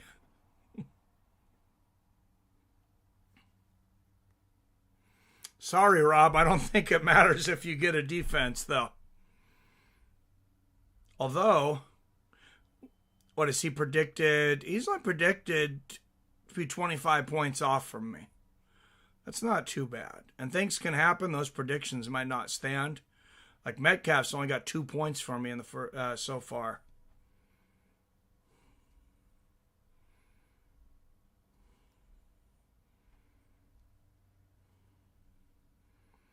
$45. Was it? Oh yeah, 44.9. Damn. Anybody that's got Darius Slayton is getting a ton of points too today. All right, and the kickoff in the back of the end zone, which it looks like most kickoffs are going to be back of the end zone or fair catches from these points. And I get it that, it does make the game not as tough, but I always did feel bad for kickoff and punt return. It's like, how are you going to do that to somebody? You're going to have a guy catch a ball, and then you're going to take 11 other huge men, the greatest athletes on earth, and you're going to let them run full speed for 50 fucking yards, getting up speed to hit you as hard as they can. All of them. And it's amazing there wasn't more injuries than there was on kickoff and punt returns. But man, I used to love watching Deion Sanders return the ball. That guy was unhuman, to quote Jason Kagan from a moment ago.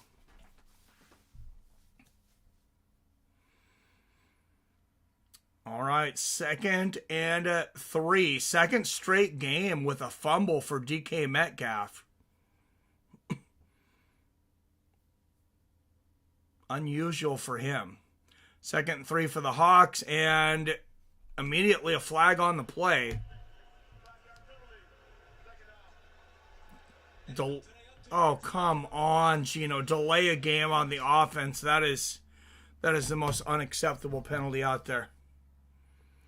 Rob just put the Eagles defense in. Man knows they're on by. What kind of black magic? Oh, black magic chama. I don't know, man. He was trying to drink those last 21 beers as fast as he could. And Geno Smith with some legs to the 40, to the 50. Well, slides at the 45.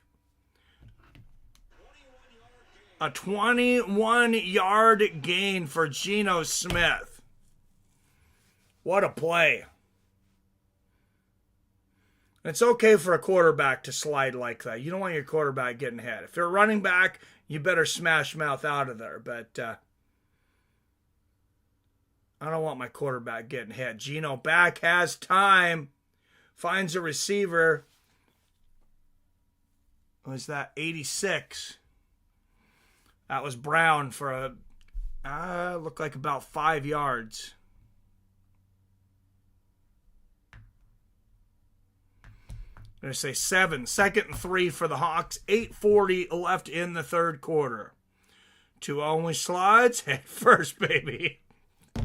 Yeah, that guy is a concussion magnet.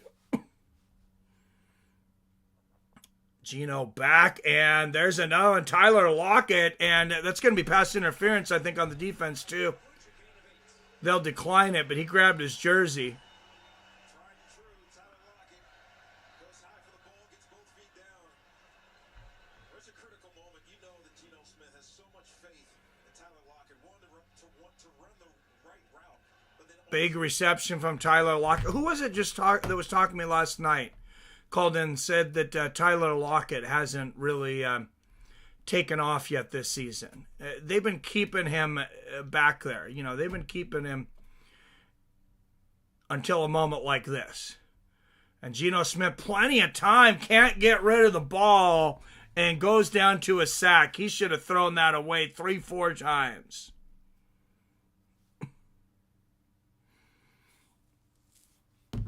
So, poor decision making here for Geno. You got to know when to get rid of that thing. from the edge. 2nd and 14 for Seattle. Going with a no huddle. Dexter Lawrence not on the field right now for the Giants. And there's the handoff to Walker, who gets tripped up after picking up about 5-6 yards. Could have broken free there. But just a little trip up, and good run for him to set up what looks like should be about a 3rd and 6.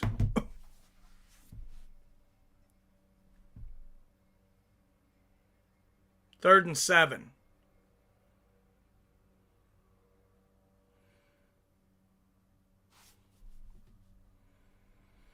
Geno 2 for 3 on 3rd downs today. Back, has time over the middle. Incredible defense there for the Giants. Wow.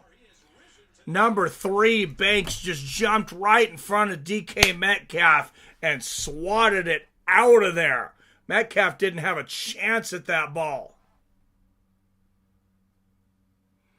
What a play. And that would have been a crucial catch for the Seahawks. That gets them inside the 20-yard line. Metcalf disappointed with himself, but I don't think he ever had a play on that ball.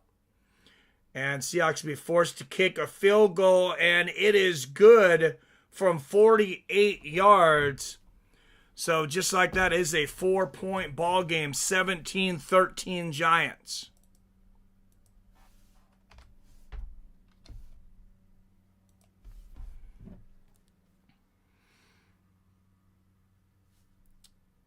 I did for shits and giggles. I ain't going to win this week anyway.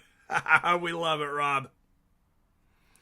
All right, 6 up in the chat. Don't forget to hit that like and share button.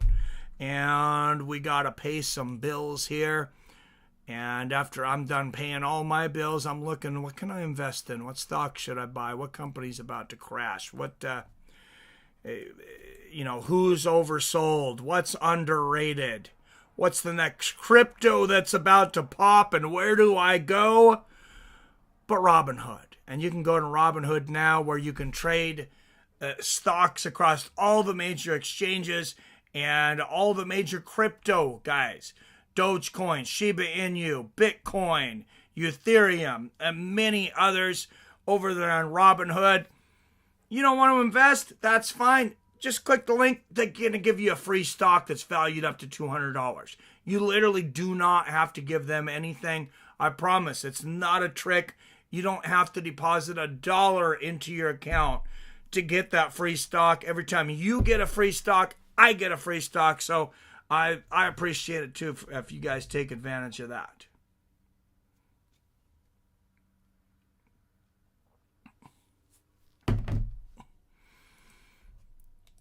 And DraftKings, like I mentioned, they have sweetened the deal.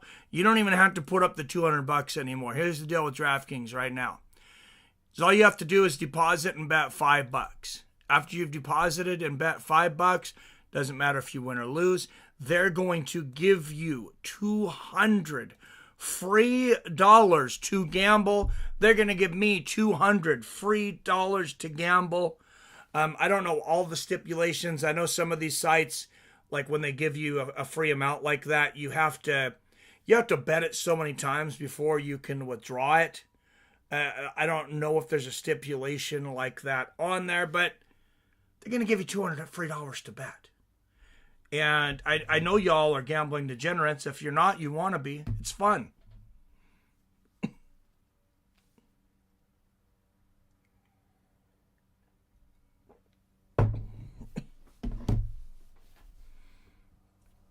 All right, Giants taken over, leading the Seattle Seahawks by 4, 17-13.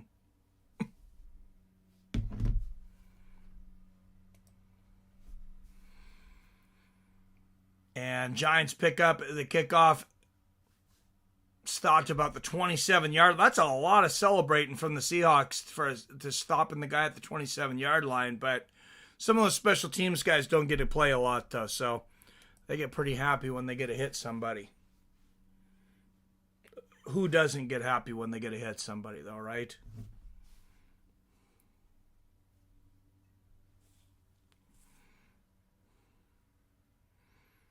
All right, guys, just 2 up in the chat. If you leave the room, leave your stream on. Oh, the Giants breaking free again all the way to the 34-yard line. 1st and 10 with 6:20 left in the third. And the New York Giants are playing above and beyond, I think, what anybody expected today.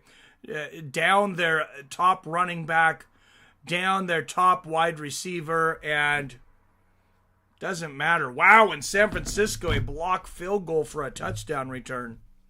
Just seen that flash on the screen. That's a rare happening.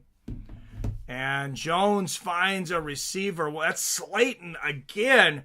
That guy is just a thorn in our side today for about 6 yards.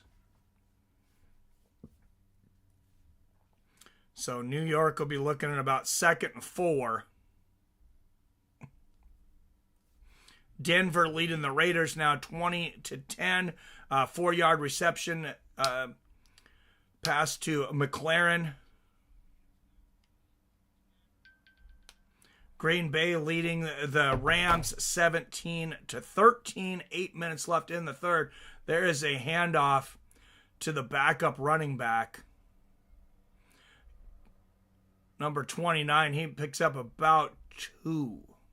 Tracy Jr. in today for the injured Devin Singletary.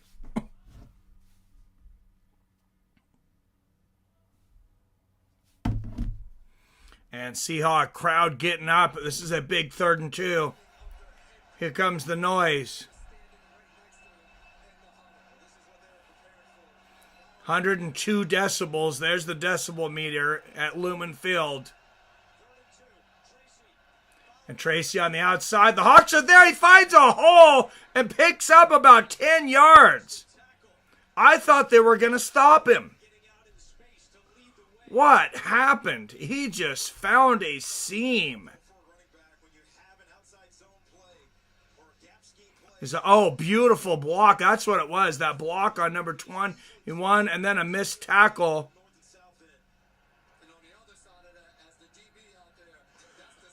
Number 76, Hurton, though. Hurton put a hurting on the Seattle defense with that block. And 1st and 10, New York, with 4 minutes left in the third. Seattle can't stop them. No, they can't, Adam. How you doing, Adam? I didn't talk to you a lot, though. Going on some more bike rides. I still haven't gotten my bike out. I went back to work though and lost a little bit of weight, but I still need to get the bike out. 2nd and 5 for the Giants. 52-yard drive on just 5 plays here for New York. Tomorrow. Nice.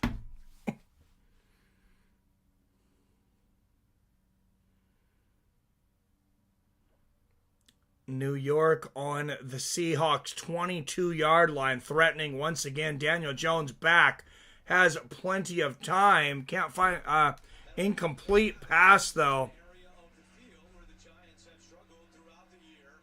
High red zone has not been friendly to them. Where do they go here? I think they're going to try to work in the slot to Watson. And for the Seattle Seahawks on the other side, So a big 3rd and 5 coming up. Monday, Wednesday, Friday when possible. Beautiful. All right, 3rd and 5, 3:02 left in the quarter. Giants 5 for 9 on 3rd down conversions, and they find a guy once again. Is that Slayton? Jesus Christ, it's Slayton again. Can somebody please stop that guy?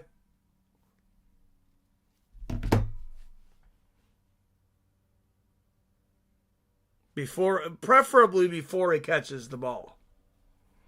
7 receptions, 116 yards and a touchdown, over 16 and a half yards a play today for Darius Slayton. What a stud. And the Giants are inside the 15, 1st and 10. I really thought we were going to stop them on that play too. Jones back. And they got him this time behind the line of scrimmage. That's a sack for Seattle. And they needed that with 2 minutes left in the 3rd.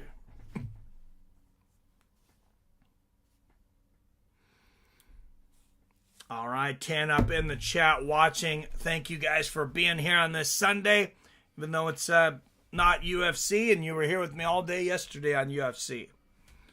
Good times.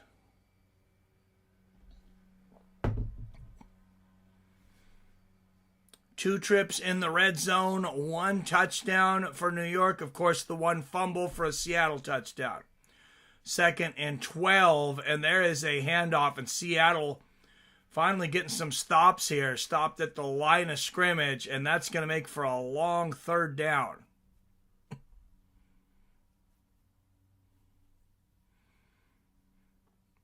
They had Tracy Jr.'s number that time.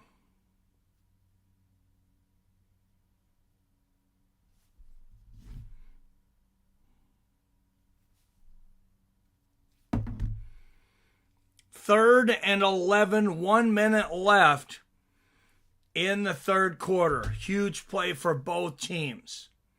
Daniel Jones back, pressure coming, ball up in the air, and he overthrows his receiver Slayton in the end zone.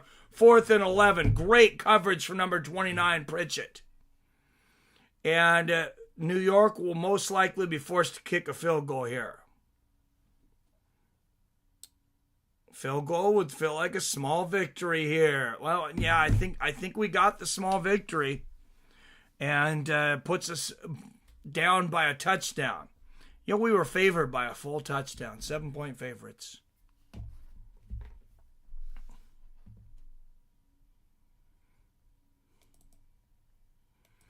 We've got to figure this out, though, Adam. We can't go losing to the New York Giants in Seattle. That should not happen. I know the Lions were a great team. I mean, they fought hard. Lions are, I think they just lost to a better team that time. Is New York a better team? I really didn't think so.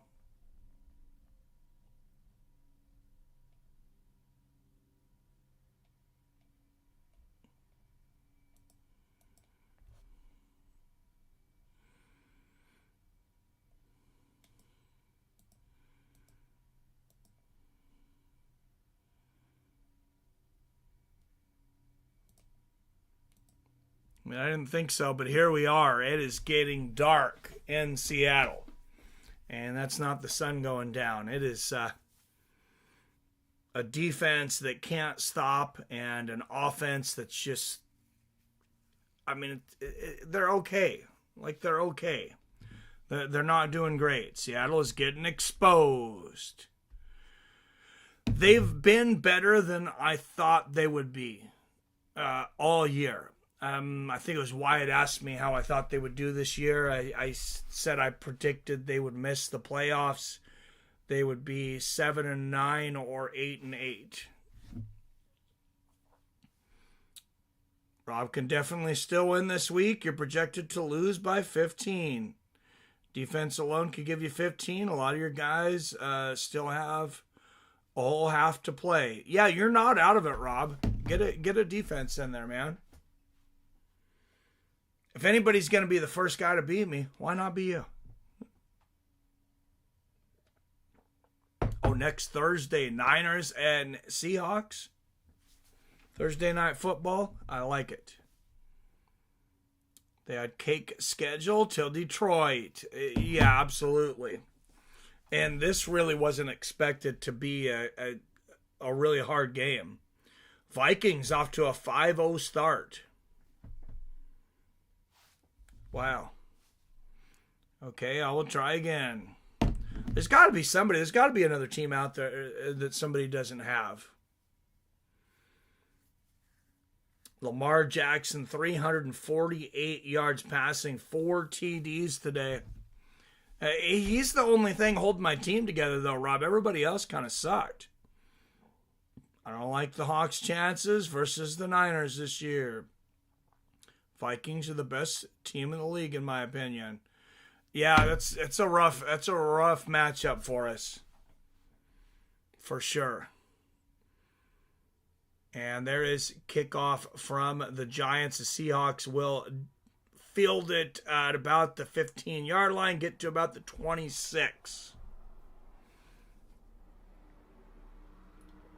Down by a touchdown with 40 seconds to go in the third quarter.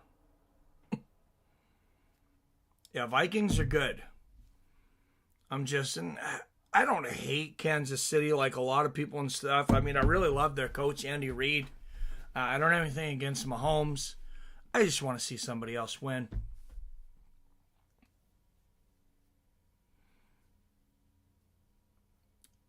Geno, the pitch to Walker, and he'll be lucky to get back to the line of scrimmage. Picks up about 2 yards there.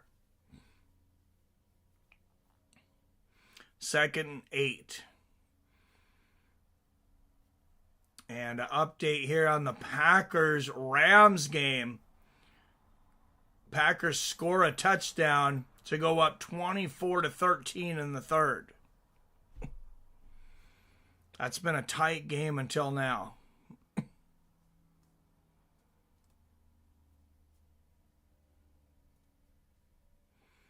And Geno's he fakes the handoff to Walker. New York bought it, and then Geno's got nowhere to go.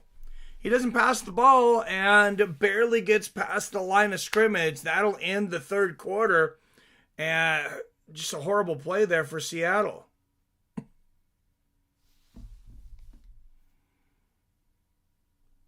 Someone bet $10 on every underdog this year. I wonder how much money they would have made. I always wonder about that, too, at the beginning of the year, because, like, Vegas, I mean, they do their best to pick the odds, but there's only so many surprises. You don't know who's the best teams are going to be. What a play by Geno. Clearly not on ephedrine. Right? Maybe he should be. I wonder if that stuff is legal anywhere on Earth. Like, does anybody still manufacture that? Probably couldn't find it on Google if they do.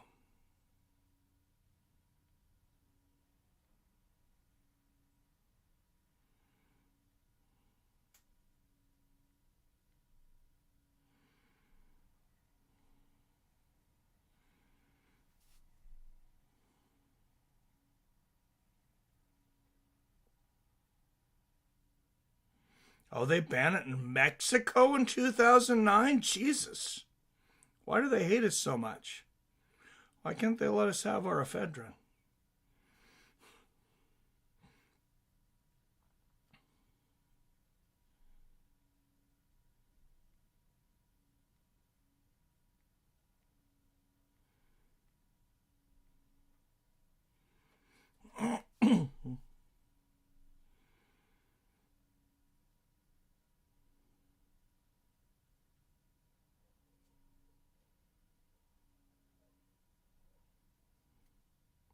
That was something that was helping out the NBA back in sports back in the day too. Wyatt, the NFL banned ephedrine in 2001. Baseball didn't ban it until 2003. They both had to wait for one of their players to die.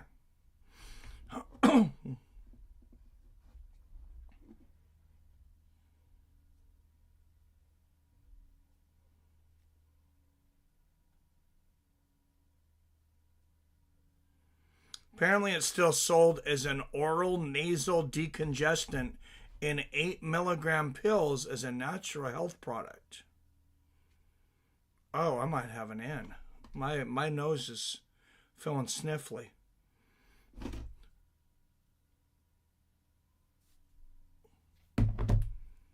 All right, 3rd and 7 for the Hawks, who are just 1 of 5 on third down conversions today.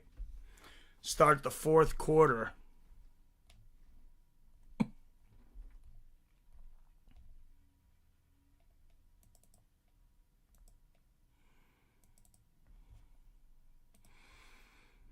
And flag on the play immediately. Is that delay of game? Oh my goodness. Tell me they didn't. False start. That's all we needed. Here in the broadcast booth with Jason McCourty and Tiki Barber, I'm Andrew Catalan. This is a Seattle offense that had 516 yards on Monday night in Detroit. What's been the big problem? 516 yards on Monday night against the Lions. They can't do anything tonight. Vikings doing better than most predicted. Yeah, I think better than just about anybody predicted. I didn't expect them to be good.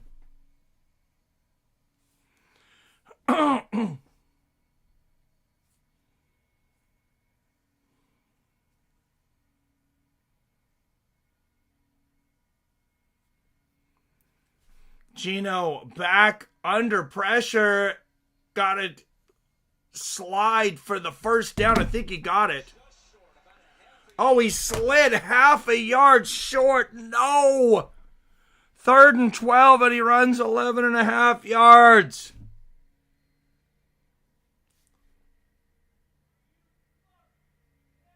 Questionable coaching decision. Oh, my goodness.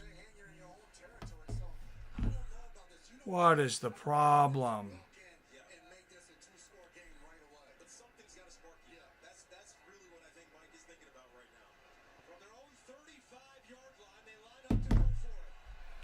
Oh, man, this might be the game. 4th and 1, Seattle. Going for it, and Geno Smith immediately sacked. What a bonehead move. So, in between corners, apparently Geno Smith has morphed into Charlie Brown. I heard one of my neighbors screaming, which means they can really hear me screaming.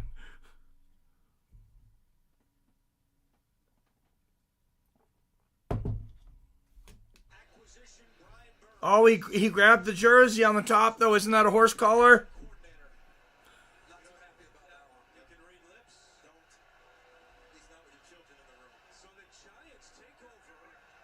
Oh, man.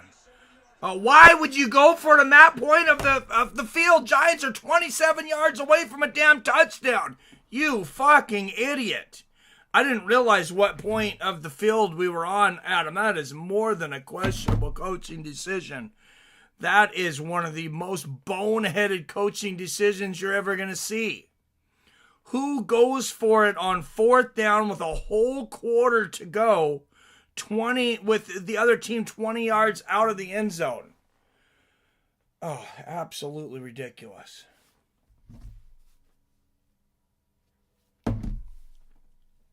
2nd and 5 here for the New York Giants. 13.5 left to go in the fourth. And Jones fakes the handoff. Seahawks buy it, and he finds Robinson again for another first down. I had to hand it. Daniel Jones has played a hell of a game. I did not realize how good he was. Geno Smith obviously upset. He made a bonehead play here. As Adam mentioned, though, also bonehead coaching decision. I know you said questionable. I say bonehead. There, I did get a defense. Sucks, though. I had empty slot on bench, but still made me get rid of a player. Tried the one on injury reserve, but wouldn't let me. Oh, that stinks. And on first down, Tracy Jr. churning up a few more yards and a few more seconds.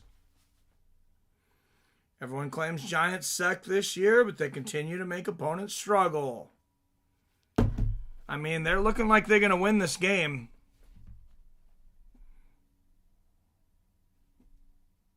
Very likely. I mean, I don't know what Geno Smith is listening to over there, but anybody got a guess as to what Geno Smith is listening to in his headphones right now? He's about to get a short rest, too. And there's the fake. Daniel Jones fakes the handoff. And great pressure there by the Seahawks. Where was that earlier? 3rd and 3. Chama, Mike, and Chad. What's up, Eddie Alvarez? Chama.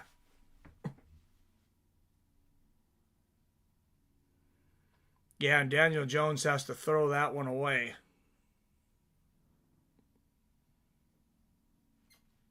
And decibel meter back to nearing 100 here in Seattle at Lumen Field.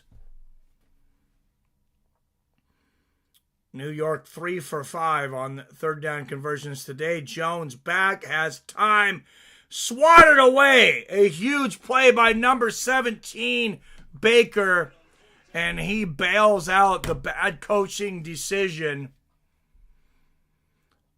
Giants should kick a field goal, though, and this will put them up by 10. So I told you I liked the other app better. Lately trade or switch out. Anyone starting, bench, or reserve. This app probably lets you, but I can't figure it out. Seattle can't afford to lose to mediocre teams. They want to reach postseason. Yeah, like I said, I don't know. I don't know how good they are. I know our offensive line is absolutely horrible. The defensive line is rebuilding. We got some good weapons on offense. I said Geno Smith, Kenneth Walker III, Tyler Lockett, DK Metcalf Jr., Jackson Smith, and Jigba. Unfortunately, those guys can't play defense for us, though.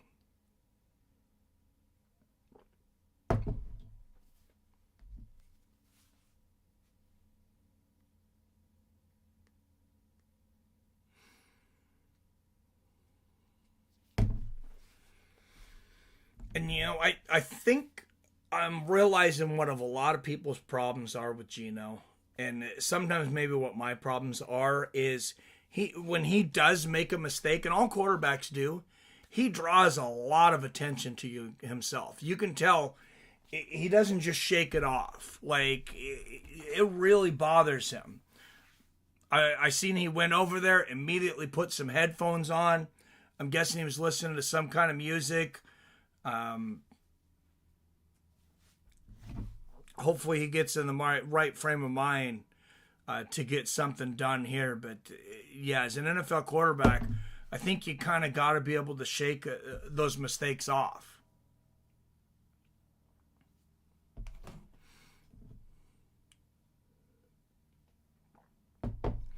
And on that last play, I'm not even sure how much you really could have done. You had the entire team coming for the Giants. They just mowed over your offensive line. Maybe you could throw it away a little more often.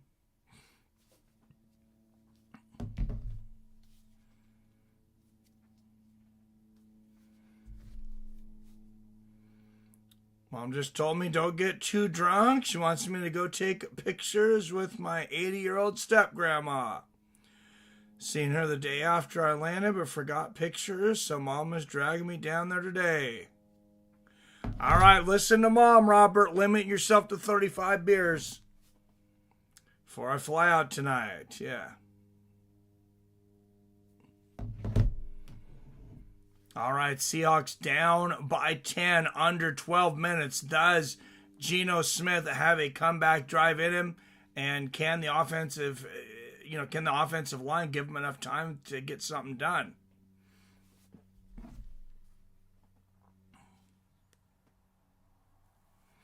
Glad you got to go on vacation and have a good time, though, Robert. Sounded like a real good time.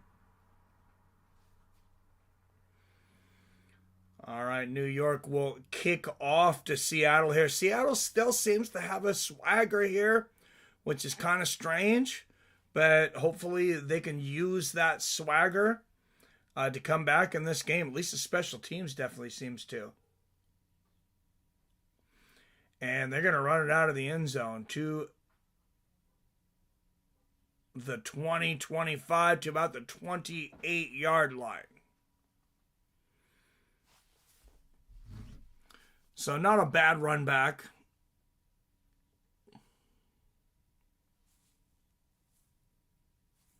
Like I said, I still wonder what Geno Smith was listening to in the headphones there.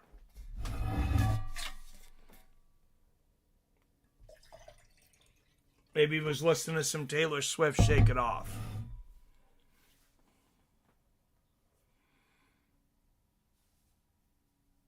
And Geno's going to hand off to Kenneth Walker III, who gets maybe 2 yards, and there's some pushing back and forth between a Hawk and a Giant. So I think I like the rest for this game. Not many flags at all. Both players pushed each other, and they just let it go. I bet there was a lot of criticism for too many early flags at the beginning of the season. Or too many flags early in the season. 2nd 8 for the Hawks, and Geno's going to hand it off again. And Kenneth Walker finds a seam, picks up all 8 yards, and that was Charbonnet. Number 26, Charbonnet. Picks up a much-needed first down.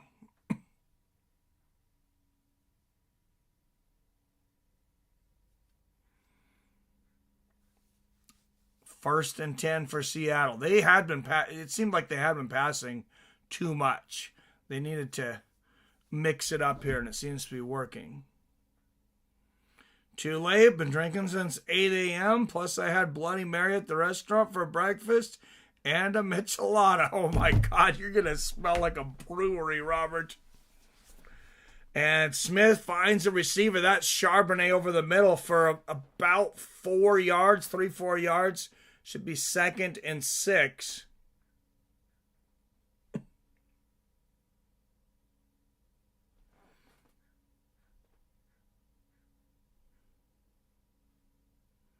Ten minutes left in this game. Geno Smith's got some work to do.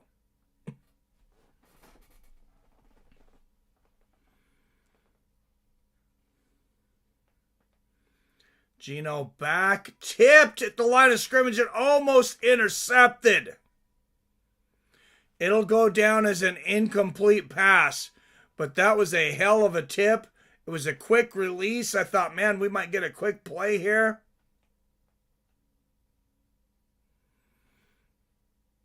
And a jump and tip after the pass. 3rd and 6 for the Seahawks.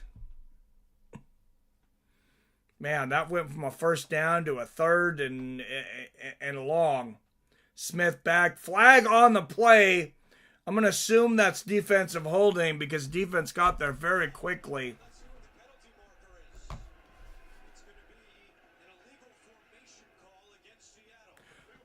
Oh, no.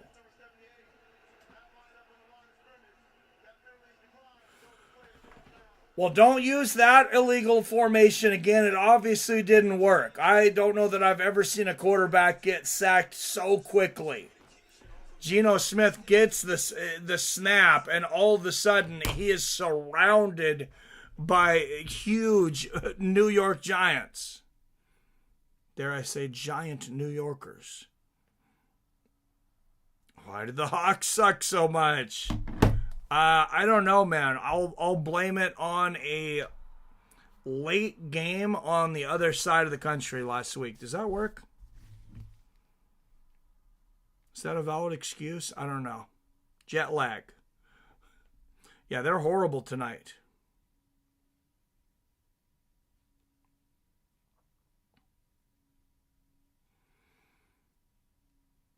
I kind of expected we would be laughing at the Giants about now.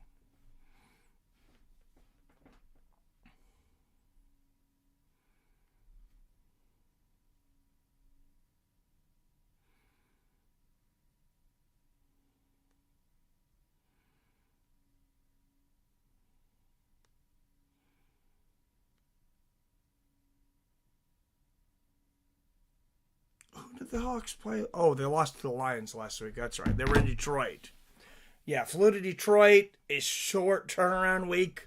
I don't know the remaining difference, but it's the only reason why I can think they suck so bad. It's 103, and I'm sitting on my mom's porch smoking and drinking and sweating it out.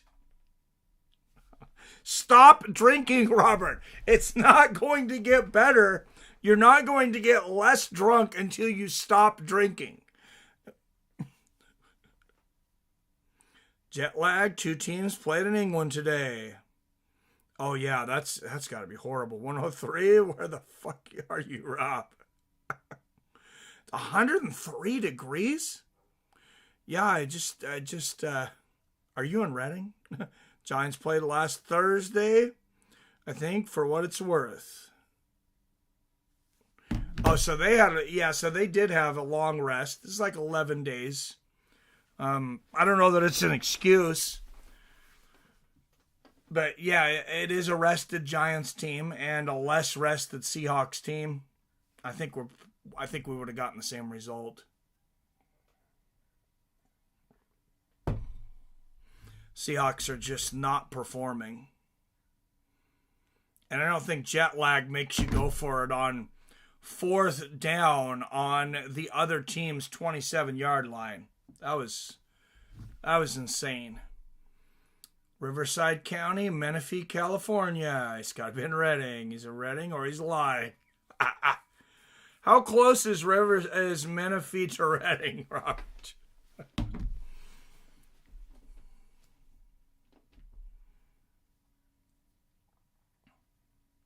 All right, 1st and 10 for the Giants, and they're going to really start working to cut some time off of this clock. We'll see if Seahawks can get a 3 and out. And Tracy Jr. picks up about 3 yards there for the Giants. Inland Empire. I'm going to fact check this drunk. See if he's truly in charge. Shit, it was 108 the other day. In October? 108 degrees in October? Jesus.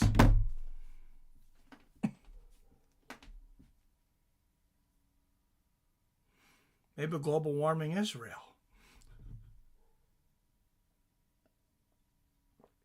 2nd and 5. Snap to Jones. And incomplete pass. He was hurried on that one. Seahawks really needed a stop there. And they need another one. 3rd and 5. If they can get a stop here, they can get pretty good field position. You see time of possession today almost double for the Giants, who have sacked Geno Smith 5 times today. Seahawks have 2 sacks. Seahawks 5 penalties to New York's 1. Seattle is just they're not performing today. Jones back, finds a receiver, and that is Slayton again. That's going to be very close. And that is a huge 1st down. Same situation as when Trey Brown was over there. You're allowing an inside release. It's a big hit by Dawson's high, but mean, it was right there. Pritchett and Dotson both there waiting to hit him. But Slayton held onto the ball. 122 yards for him on the day on 8 receptions. Someone tested last night. I kicked them out of chat. I'm definitely in charge. I was definitely drunk. And there's a pass to Robinson, number 17, on the outside. I don't know why he went out of bounds there. That helps the Seahawks.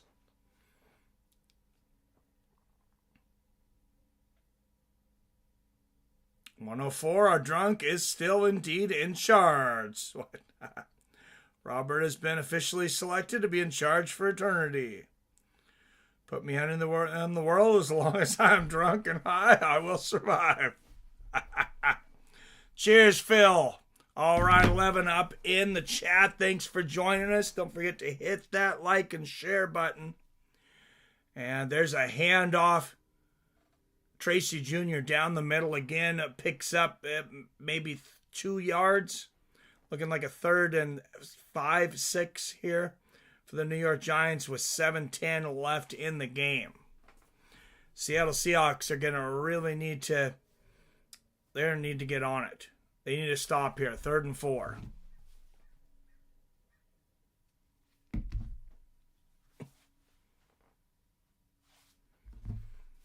Well, I just turned the game on 5 minutes ago, so you're telling me the Giants don't have by far their best player in Nabers, don't have their starting running back, still whooping Seattle's ass.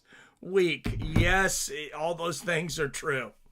Daniel Jones back, being chased, and that is a sack for Seattle, 3rd sack of the game, and they really needed it there. Jones did stay in bounds, though. Seattle needs to use a timeout now. I know they have 3. You only have 6.5 minutes. Call a timeout.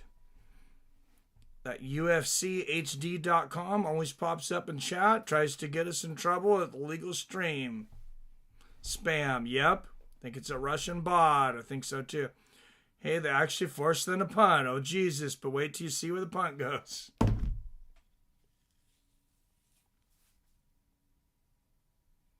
Oh, my goodness.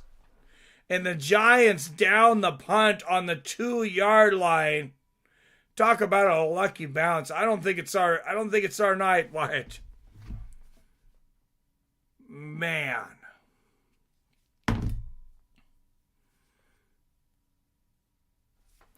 Oh, I didn't update the score. It's 23-10. We're down, or 23-13. We're down by 10. And it actually could be worse, Wyatt, because the Giants, when they were about to score the first touchdown of the game, if you didn't see it, their running back fumbled the ball, or Seattle knocked it out, on the 1-yard line, bounced into the end zone. Seattle picked it up and ran it back for 102 yards. So at that point, it looked like Seattle was going to have a pretty good game. Up 7-0. New York a little demoralized.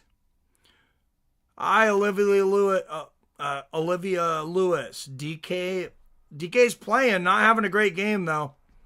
And James says, Seattle in trouble. Yes, they are. Even a Russian bot can't get by me.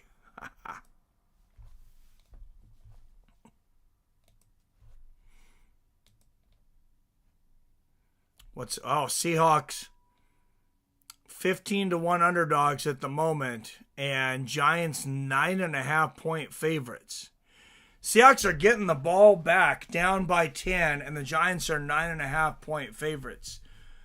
That tells you how little confidence anyone has in the Seattle Seahawks right now in this game.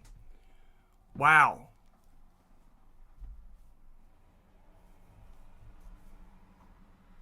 Uh, 5:50 in the 4th. Yeah, it's going to be tough.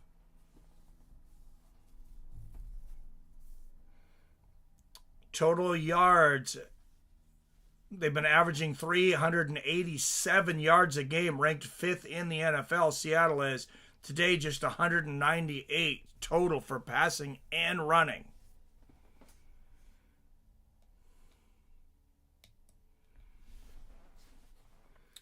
Geno Smith needs to do something, and he needs to do it quickly.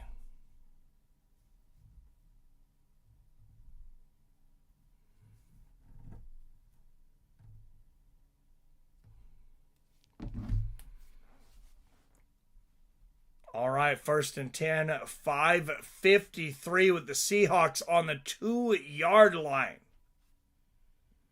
Geno back throwing from the end zone, incomplete. Oh my goodness, 2nd and 10.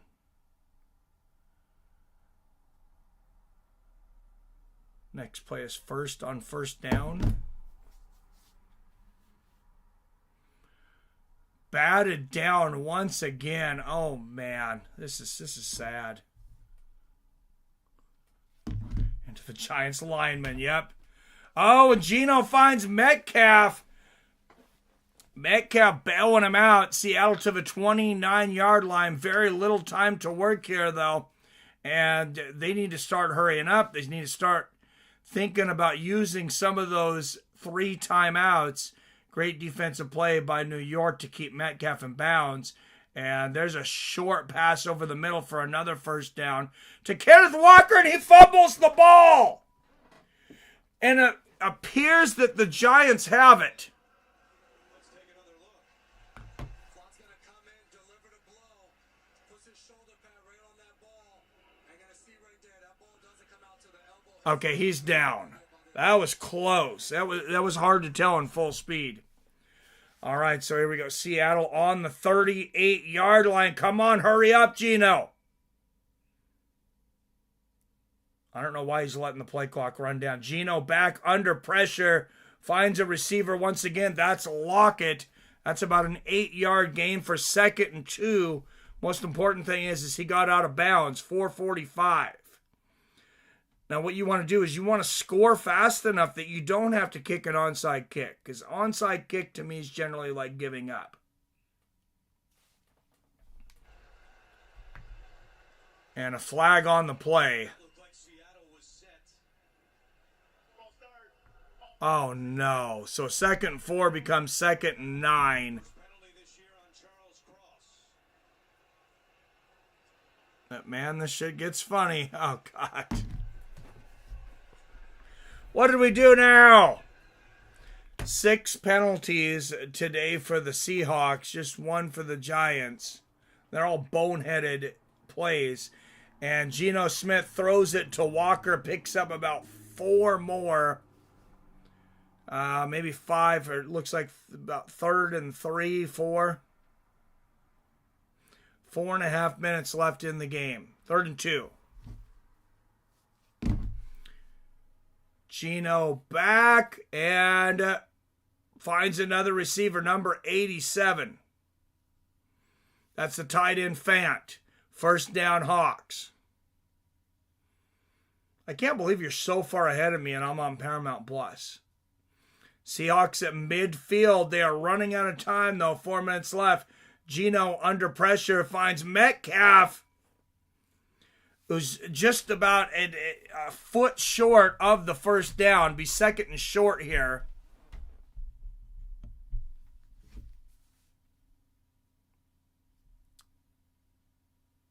You're caught up. Just the bat down to the near fumble to the horrible false start. Oh, and an injured New York Giant on the field. Can't really see what happened to him on the replay that we have up in the booth.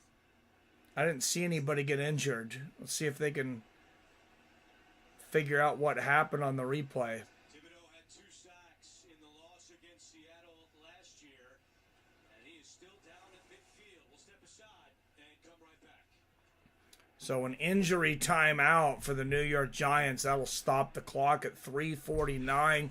Seattle still with 3 timeouts. They just need to score quickly.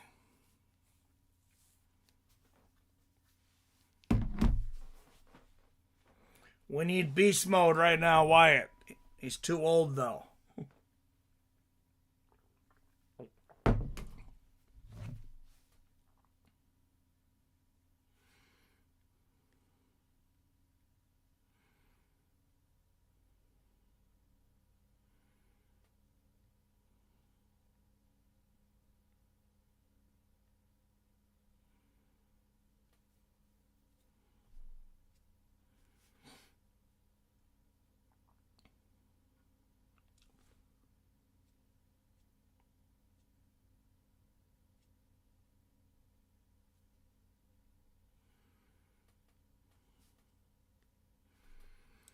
Need some fucking blocks, right? How you going to throw a screen and no one blocks? Yeah, this offensive line is just horrendous. I know they have a few injuries, a few young guys, but like it's not at an NFL level right now. 2nd and 1 for the Hawks. Smith back. Has time. He finds Kenneth Walker the third, who just gets over the first down marker, maybe by 2 yards. 3.5 minutes left. Not seeing a lot of urgency by the Seahawks here, and I'm wondering why.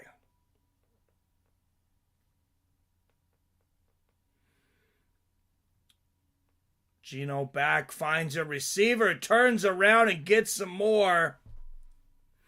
That's Smith and Jigba, number 11, who's been quiet all day. That's a big first down for him there, though. Unfortunately, he stayed on the field. 3 minutes left in the game. We are definitely looking at an onside kick now. Oh, and Geno in and out of the hands of Kenneth Walker III. Hit him right on the hands. That was a hard pass. Clock just ticking away. This is hard to watch. Where's the urgency? They're at home for sakes, right?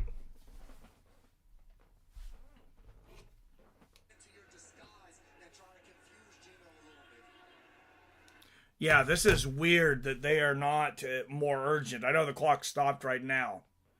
2nd and 10 for the Hawks, 20 yards out of the end zone. And Geno, screen pass over the middle, picks up about 8. That's Smith and Jigba again. And again, no urgency. Only 2:40 left in this game. Seattle still with all 3 timeouts. They did not need to kick an onside kick if they'd have been faster. And there's Kenneth Walker again. Big play for him. 1st and goal for the Hawks inside of the 5. And a beautiful tackle for New York by number 24 to save a touchdown. Geno back, 1st and goal, incomplete. Intended receiver Smith and Jigba, but they were all over him.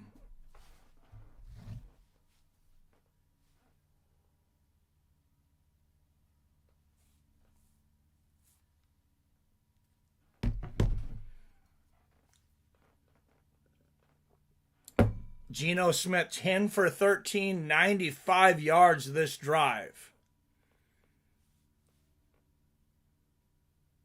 2nd and goal from the 5.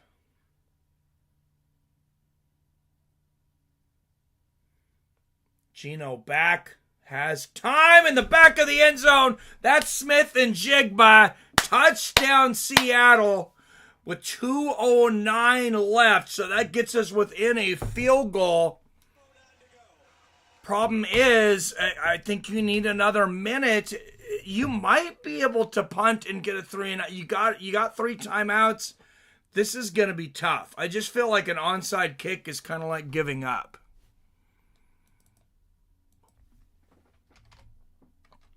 $23.20. Let's see what DraftKings has got it for odds at the moment.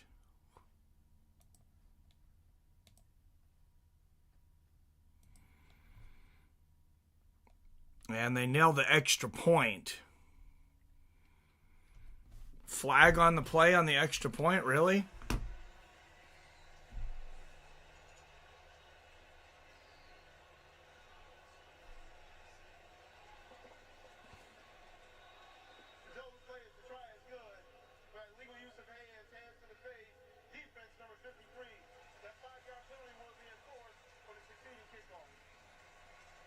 Okay, legal hands to the face and 5 yards on the kickoff. Go to the Hawks.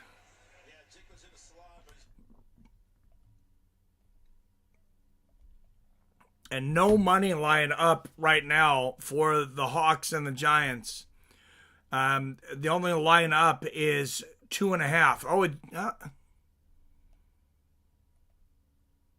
they just removed the game from the board. Let's see if we can bring it back here. There it is. Seahawks plus 550. Giants minus 920. I don't think I'd bet on him at plus 550.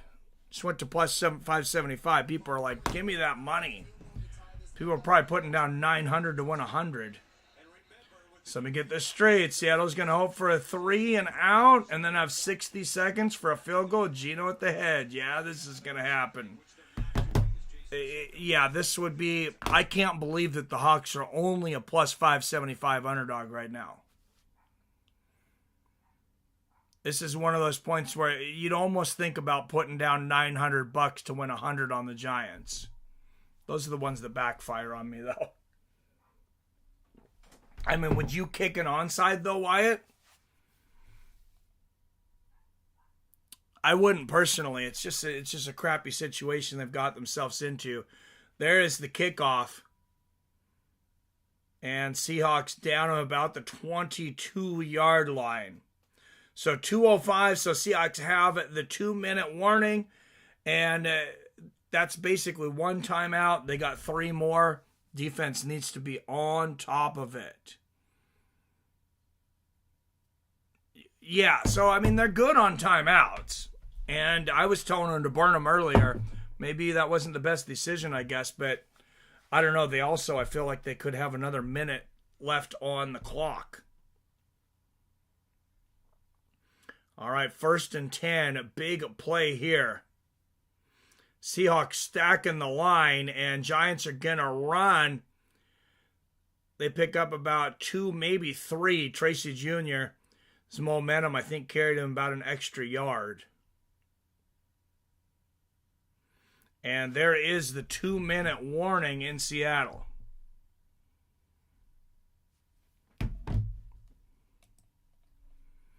And Seahawks a plus 450 underdog. Giants minus 720 favorite. I still see, do those odds blow you away a little bit, Wyatt? I still see this as almost an impossible game to win for Seattle.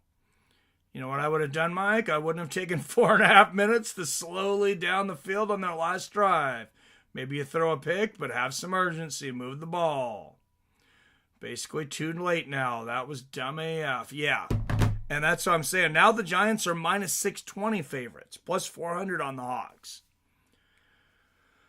I'm kind of dumb when it comes to bets like that, but I might put 620 on the Giants to win 100.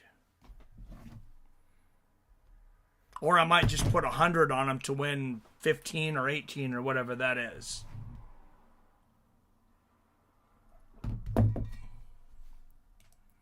I'm curious what that would be. Let's see if you put 100 on the Giants right now, win you $16.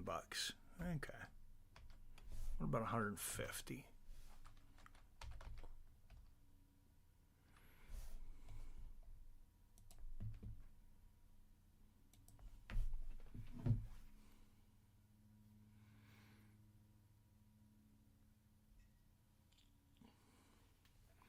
Yeah, bad Seattle. Bad Seahawks.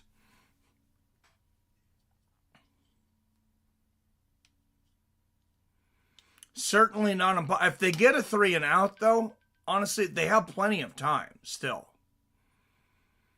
But a 3 and out today, I mean, New York's they've converted, I think, more than 50% of their third downs. And most of their third downs have been pretty short.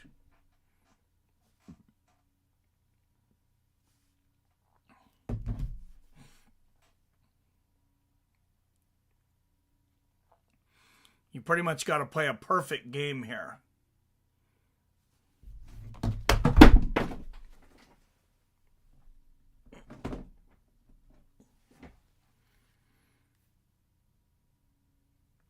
Mr. Drunk, you're only supposed to lose by 9 now. It's getting spicy. All right, 2nd and 6 for the Giants. I'm assuming this is going to be a run play. Or they're going to pass it, try to throw them off. Nope, there's the run play. And the Hawks stop them within about a yard. I think we're going to get 3rd and 5. 3rd and 4 at the best. Seattle immediately calls a timeout, just 5 seconds off the clock. 1:55 left in the game. 3rd and 5 for the Giants. And let's Let's go to those odds. Wow. Okay, this might blow your mind, Wyatt. Seahawks are only plus 150 underdogs right now. Giants minus 195 favorites. 3rd and 4.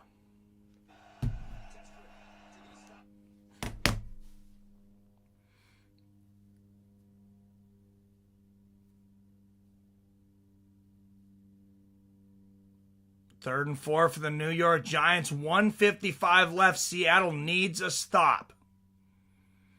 Jones back. Here comes coverage and knocked away.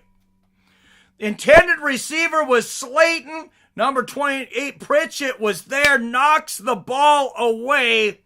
And just like that, the Seattle Seahawks are back in this ball game. Plus 150, but that's because you're 3 plays behind live, my dude. Yeah, that is true. I just shut off the DraftKings thing because I don't want it to spoil it for me. I mean, obviously it doesn't spoil the play, but I can see something happen one way or the other. And here's a punt for the Giants. Hopefully they don't get another on the 5-yard line. And Seahawks down at the 28, get to the 30. To about the 33-yard line. That's where Geno Smith will take over.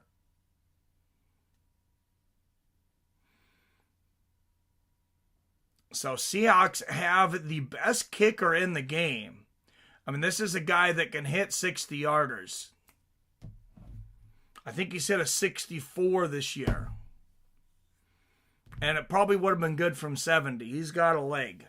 Geno Smith now 266 yards and a touchdown. Those numbers don't really tell the story of the game, but if he comes back here, all is forgiven. 1:40 left in the game. 1st and 10 Hawks. Snap to Geno Smith. Has time. He's going to run to the 50, to the 40, to the 35-yard line. Geno Smith. Oh my goodness. And the Seattle Seahawks are right back in this game. They were down by 10. 5 minutes of playing time ago? If that? Wow. What a play from Geno Smith. 1:32 left in the game. Plenty of time with 3 timeouts.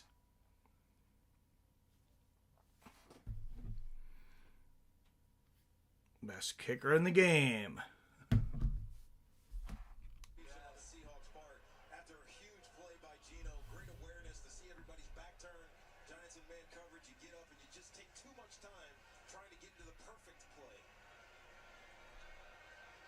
So now one timeout. And Seahawks had to, you didn't really want to have to use that timeout, I think, but 43 yards and 48 yards. From here, it would be a 51-yard field goal. so they're already within 51 yards. That's well within his range.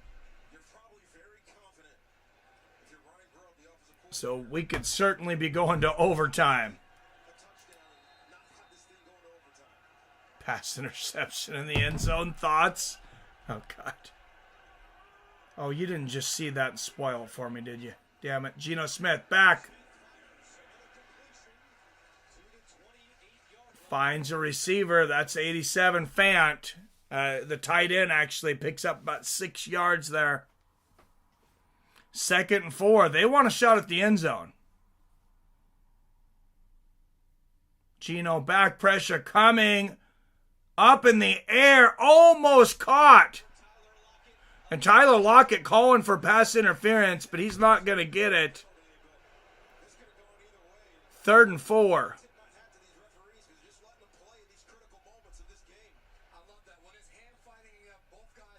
Yeah, that could have been interference on either side. I agree with the no call. I love the refs in this game. Very few penalties called. 3rd and 4, 1:08 left in this game.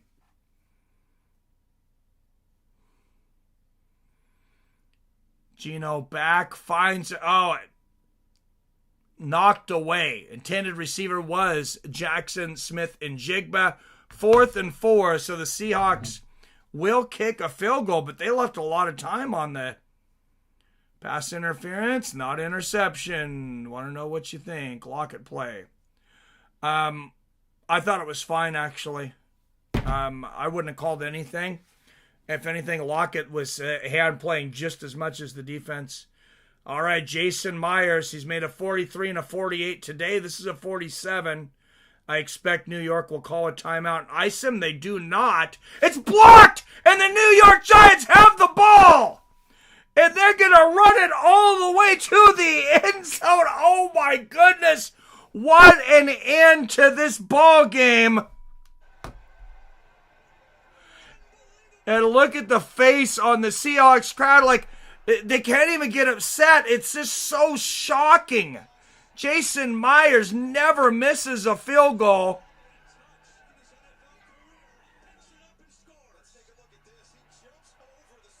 What a jump from number 19 to block the field goal.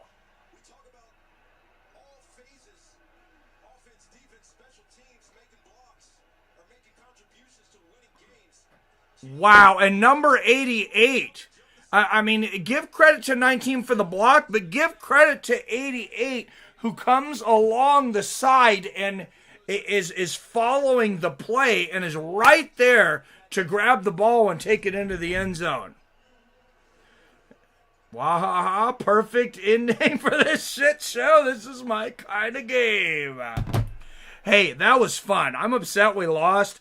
But to have that blocked field goal at the end of the game, that's fun. I can only be so mad about that.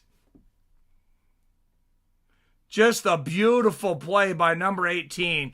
And like I said, just about as good a play from number 88.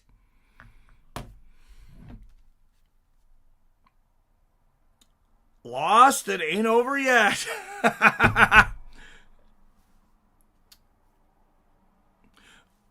Well, some people might remember the Seattle Seahawks do have the greatest comeback in the history of the NFL against the Green Bay Packers in the NFC Championship. Down by 17. Oh, with what was it, like 3 minutes to go. Got 2 onside kicks. DK, 2 touchdowns incoming. They're going for 2 because they're scared. Are they really going for 2?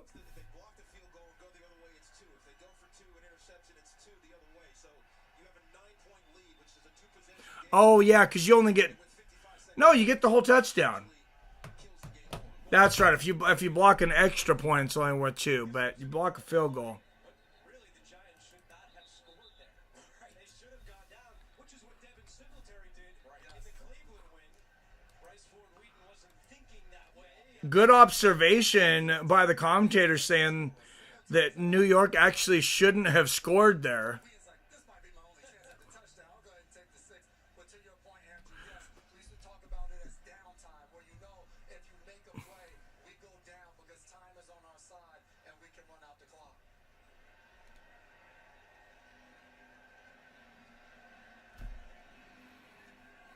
So the play here, Wyatt, is plus 8.5 Seattle, plus 750. So 7.5 to 1 odds for them just to score.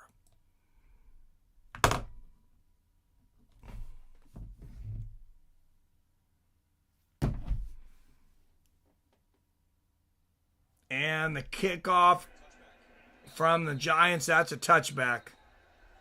We will have bonus coverage of the Packers-Rams game coming up here on CBS just inside the 2-minute warning there. All right, Packers and Rams, 1:57 left, 24-19 Green Bay. It's a heck of an effort by the New York Giants. This is bonus coverage coming up. How do you know this game's over?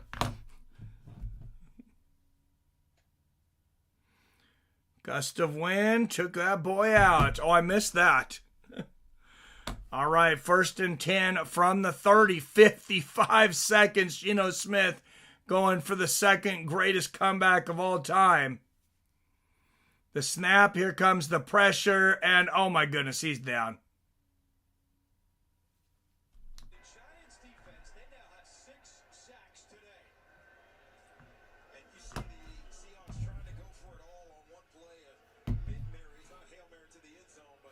A mid-Mary. He just pushes him over. Davidson just... DJ Davidson just manning his way into the backfield. Makes it uncomfortable for Geno. And there you see Simmons. What is that guy bench press? He just takes one hand and pushes Geno Smith like he's a child. Yep. 2nd and 23 for my Hawks here. 49 seconds left in the game. I said, if I'm a bettor, I like the plus 8.5, though. Smith back. Has time. Finds a receiver 87, and he gets out of bounds. That's the tight end, Noah Fant.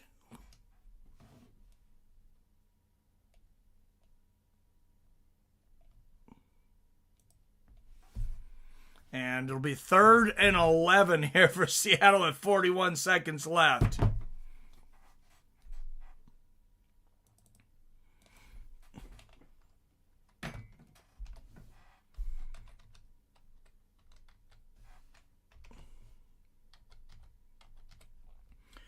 Geno back under pressure. He's going to have to take it himself and run it.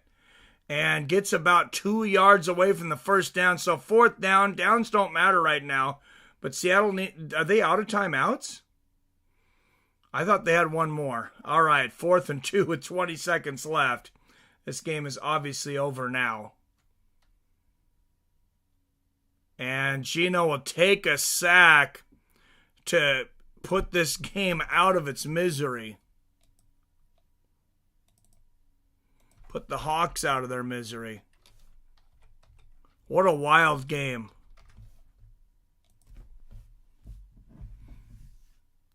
And to have it all turn around on a blocked field goal.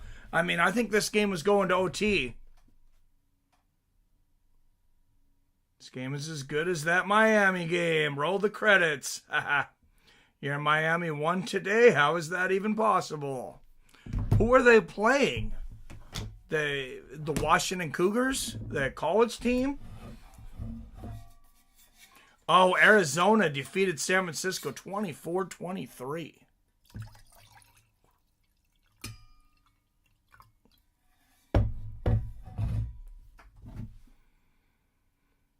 Yep, 3 and 2 now. All right, phone numbers in. If anybody wants to talk about anything, this pitiful game, our great MMA match from last night, or maybe your football team. 425-791-8730 is the number. We'll take a couple calls here if anybody's interested. Otherwise, we'll wrap this up.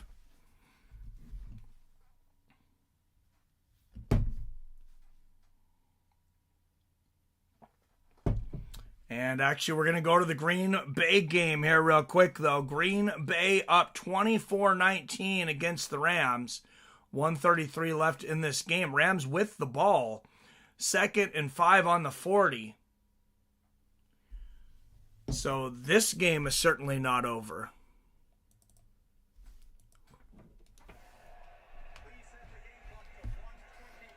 I like close games. Let's keep going.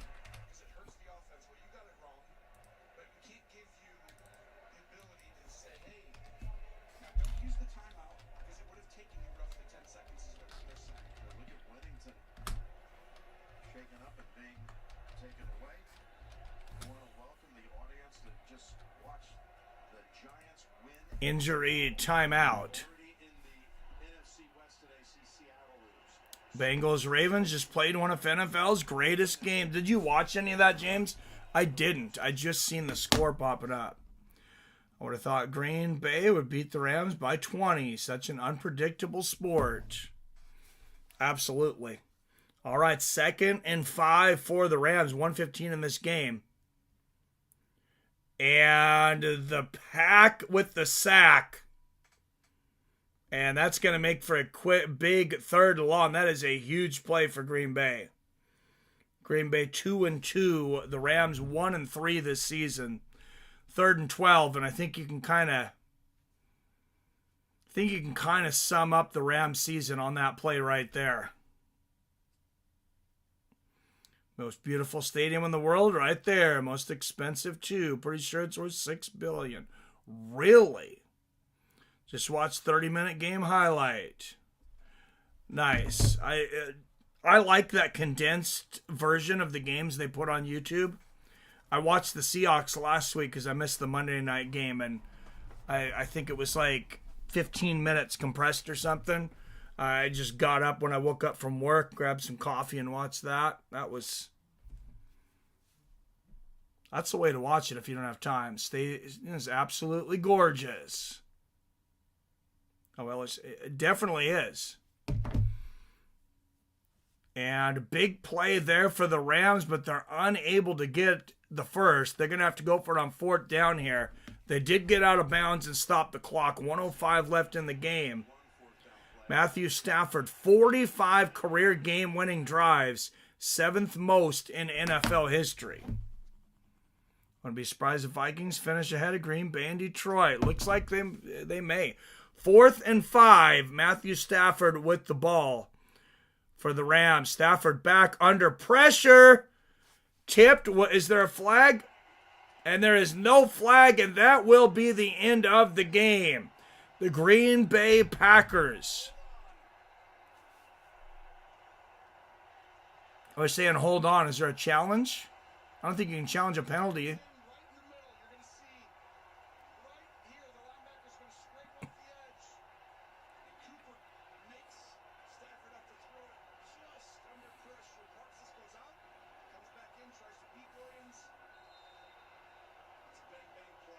No, just beautiful defense. Beautiful rush on the quarterback. I mean, Stafford took the hit at the end. He barely got rid of the ball in time. And then by the cornerback on the other side.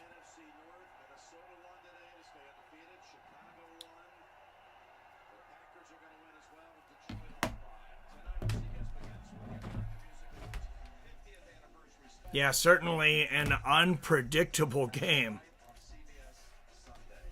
Unpredictable season.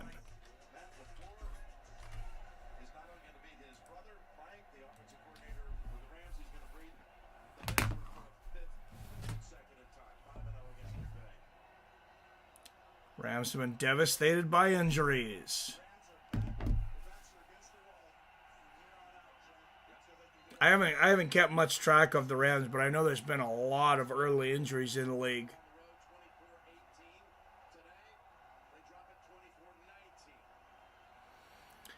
All right, 24-19 will be the final score here in LA.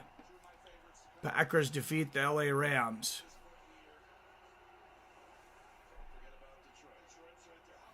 Can we just have games going like all day long? Is there any more going?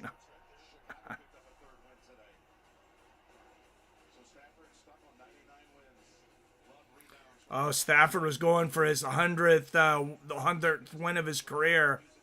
Couldn't get it done last week. Couldn't get it done this week.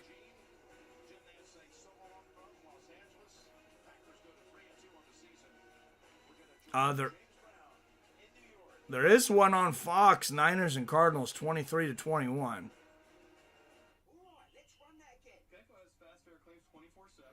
Have a good one, folks. Thanks, Mike. Hey, appreciate you, Adam. Thanks for popping in. Good talking. Good seeing you in there. All right, guys. I think we'll cap this one off, though. All right, everybody. Thanks for tuning in.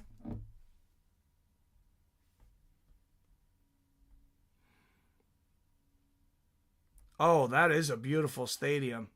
SoFi Stadium. Wyatt just sent me pictures of it. It looks like a video game.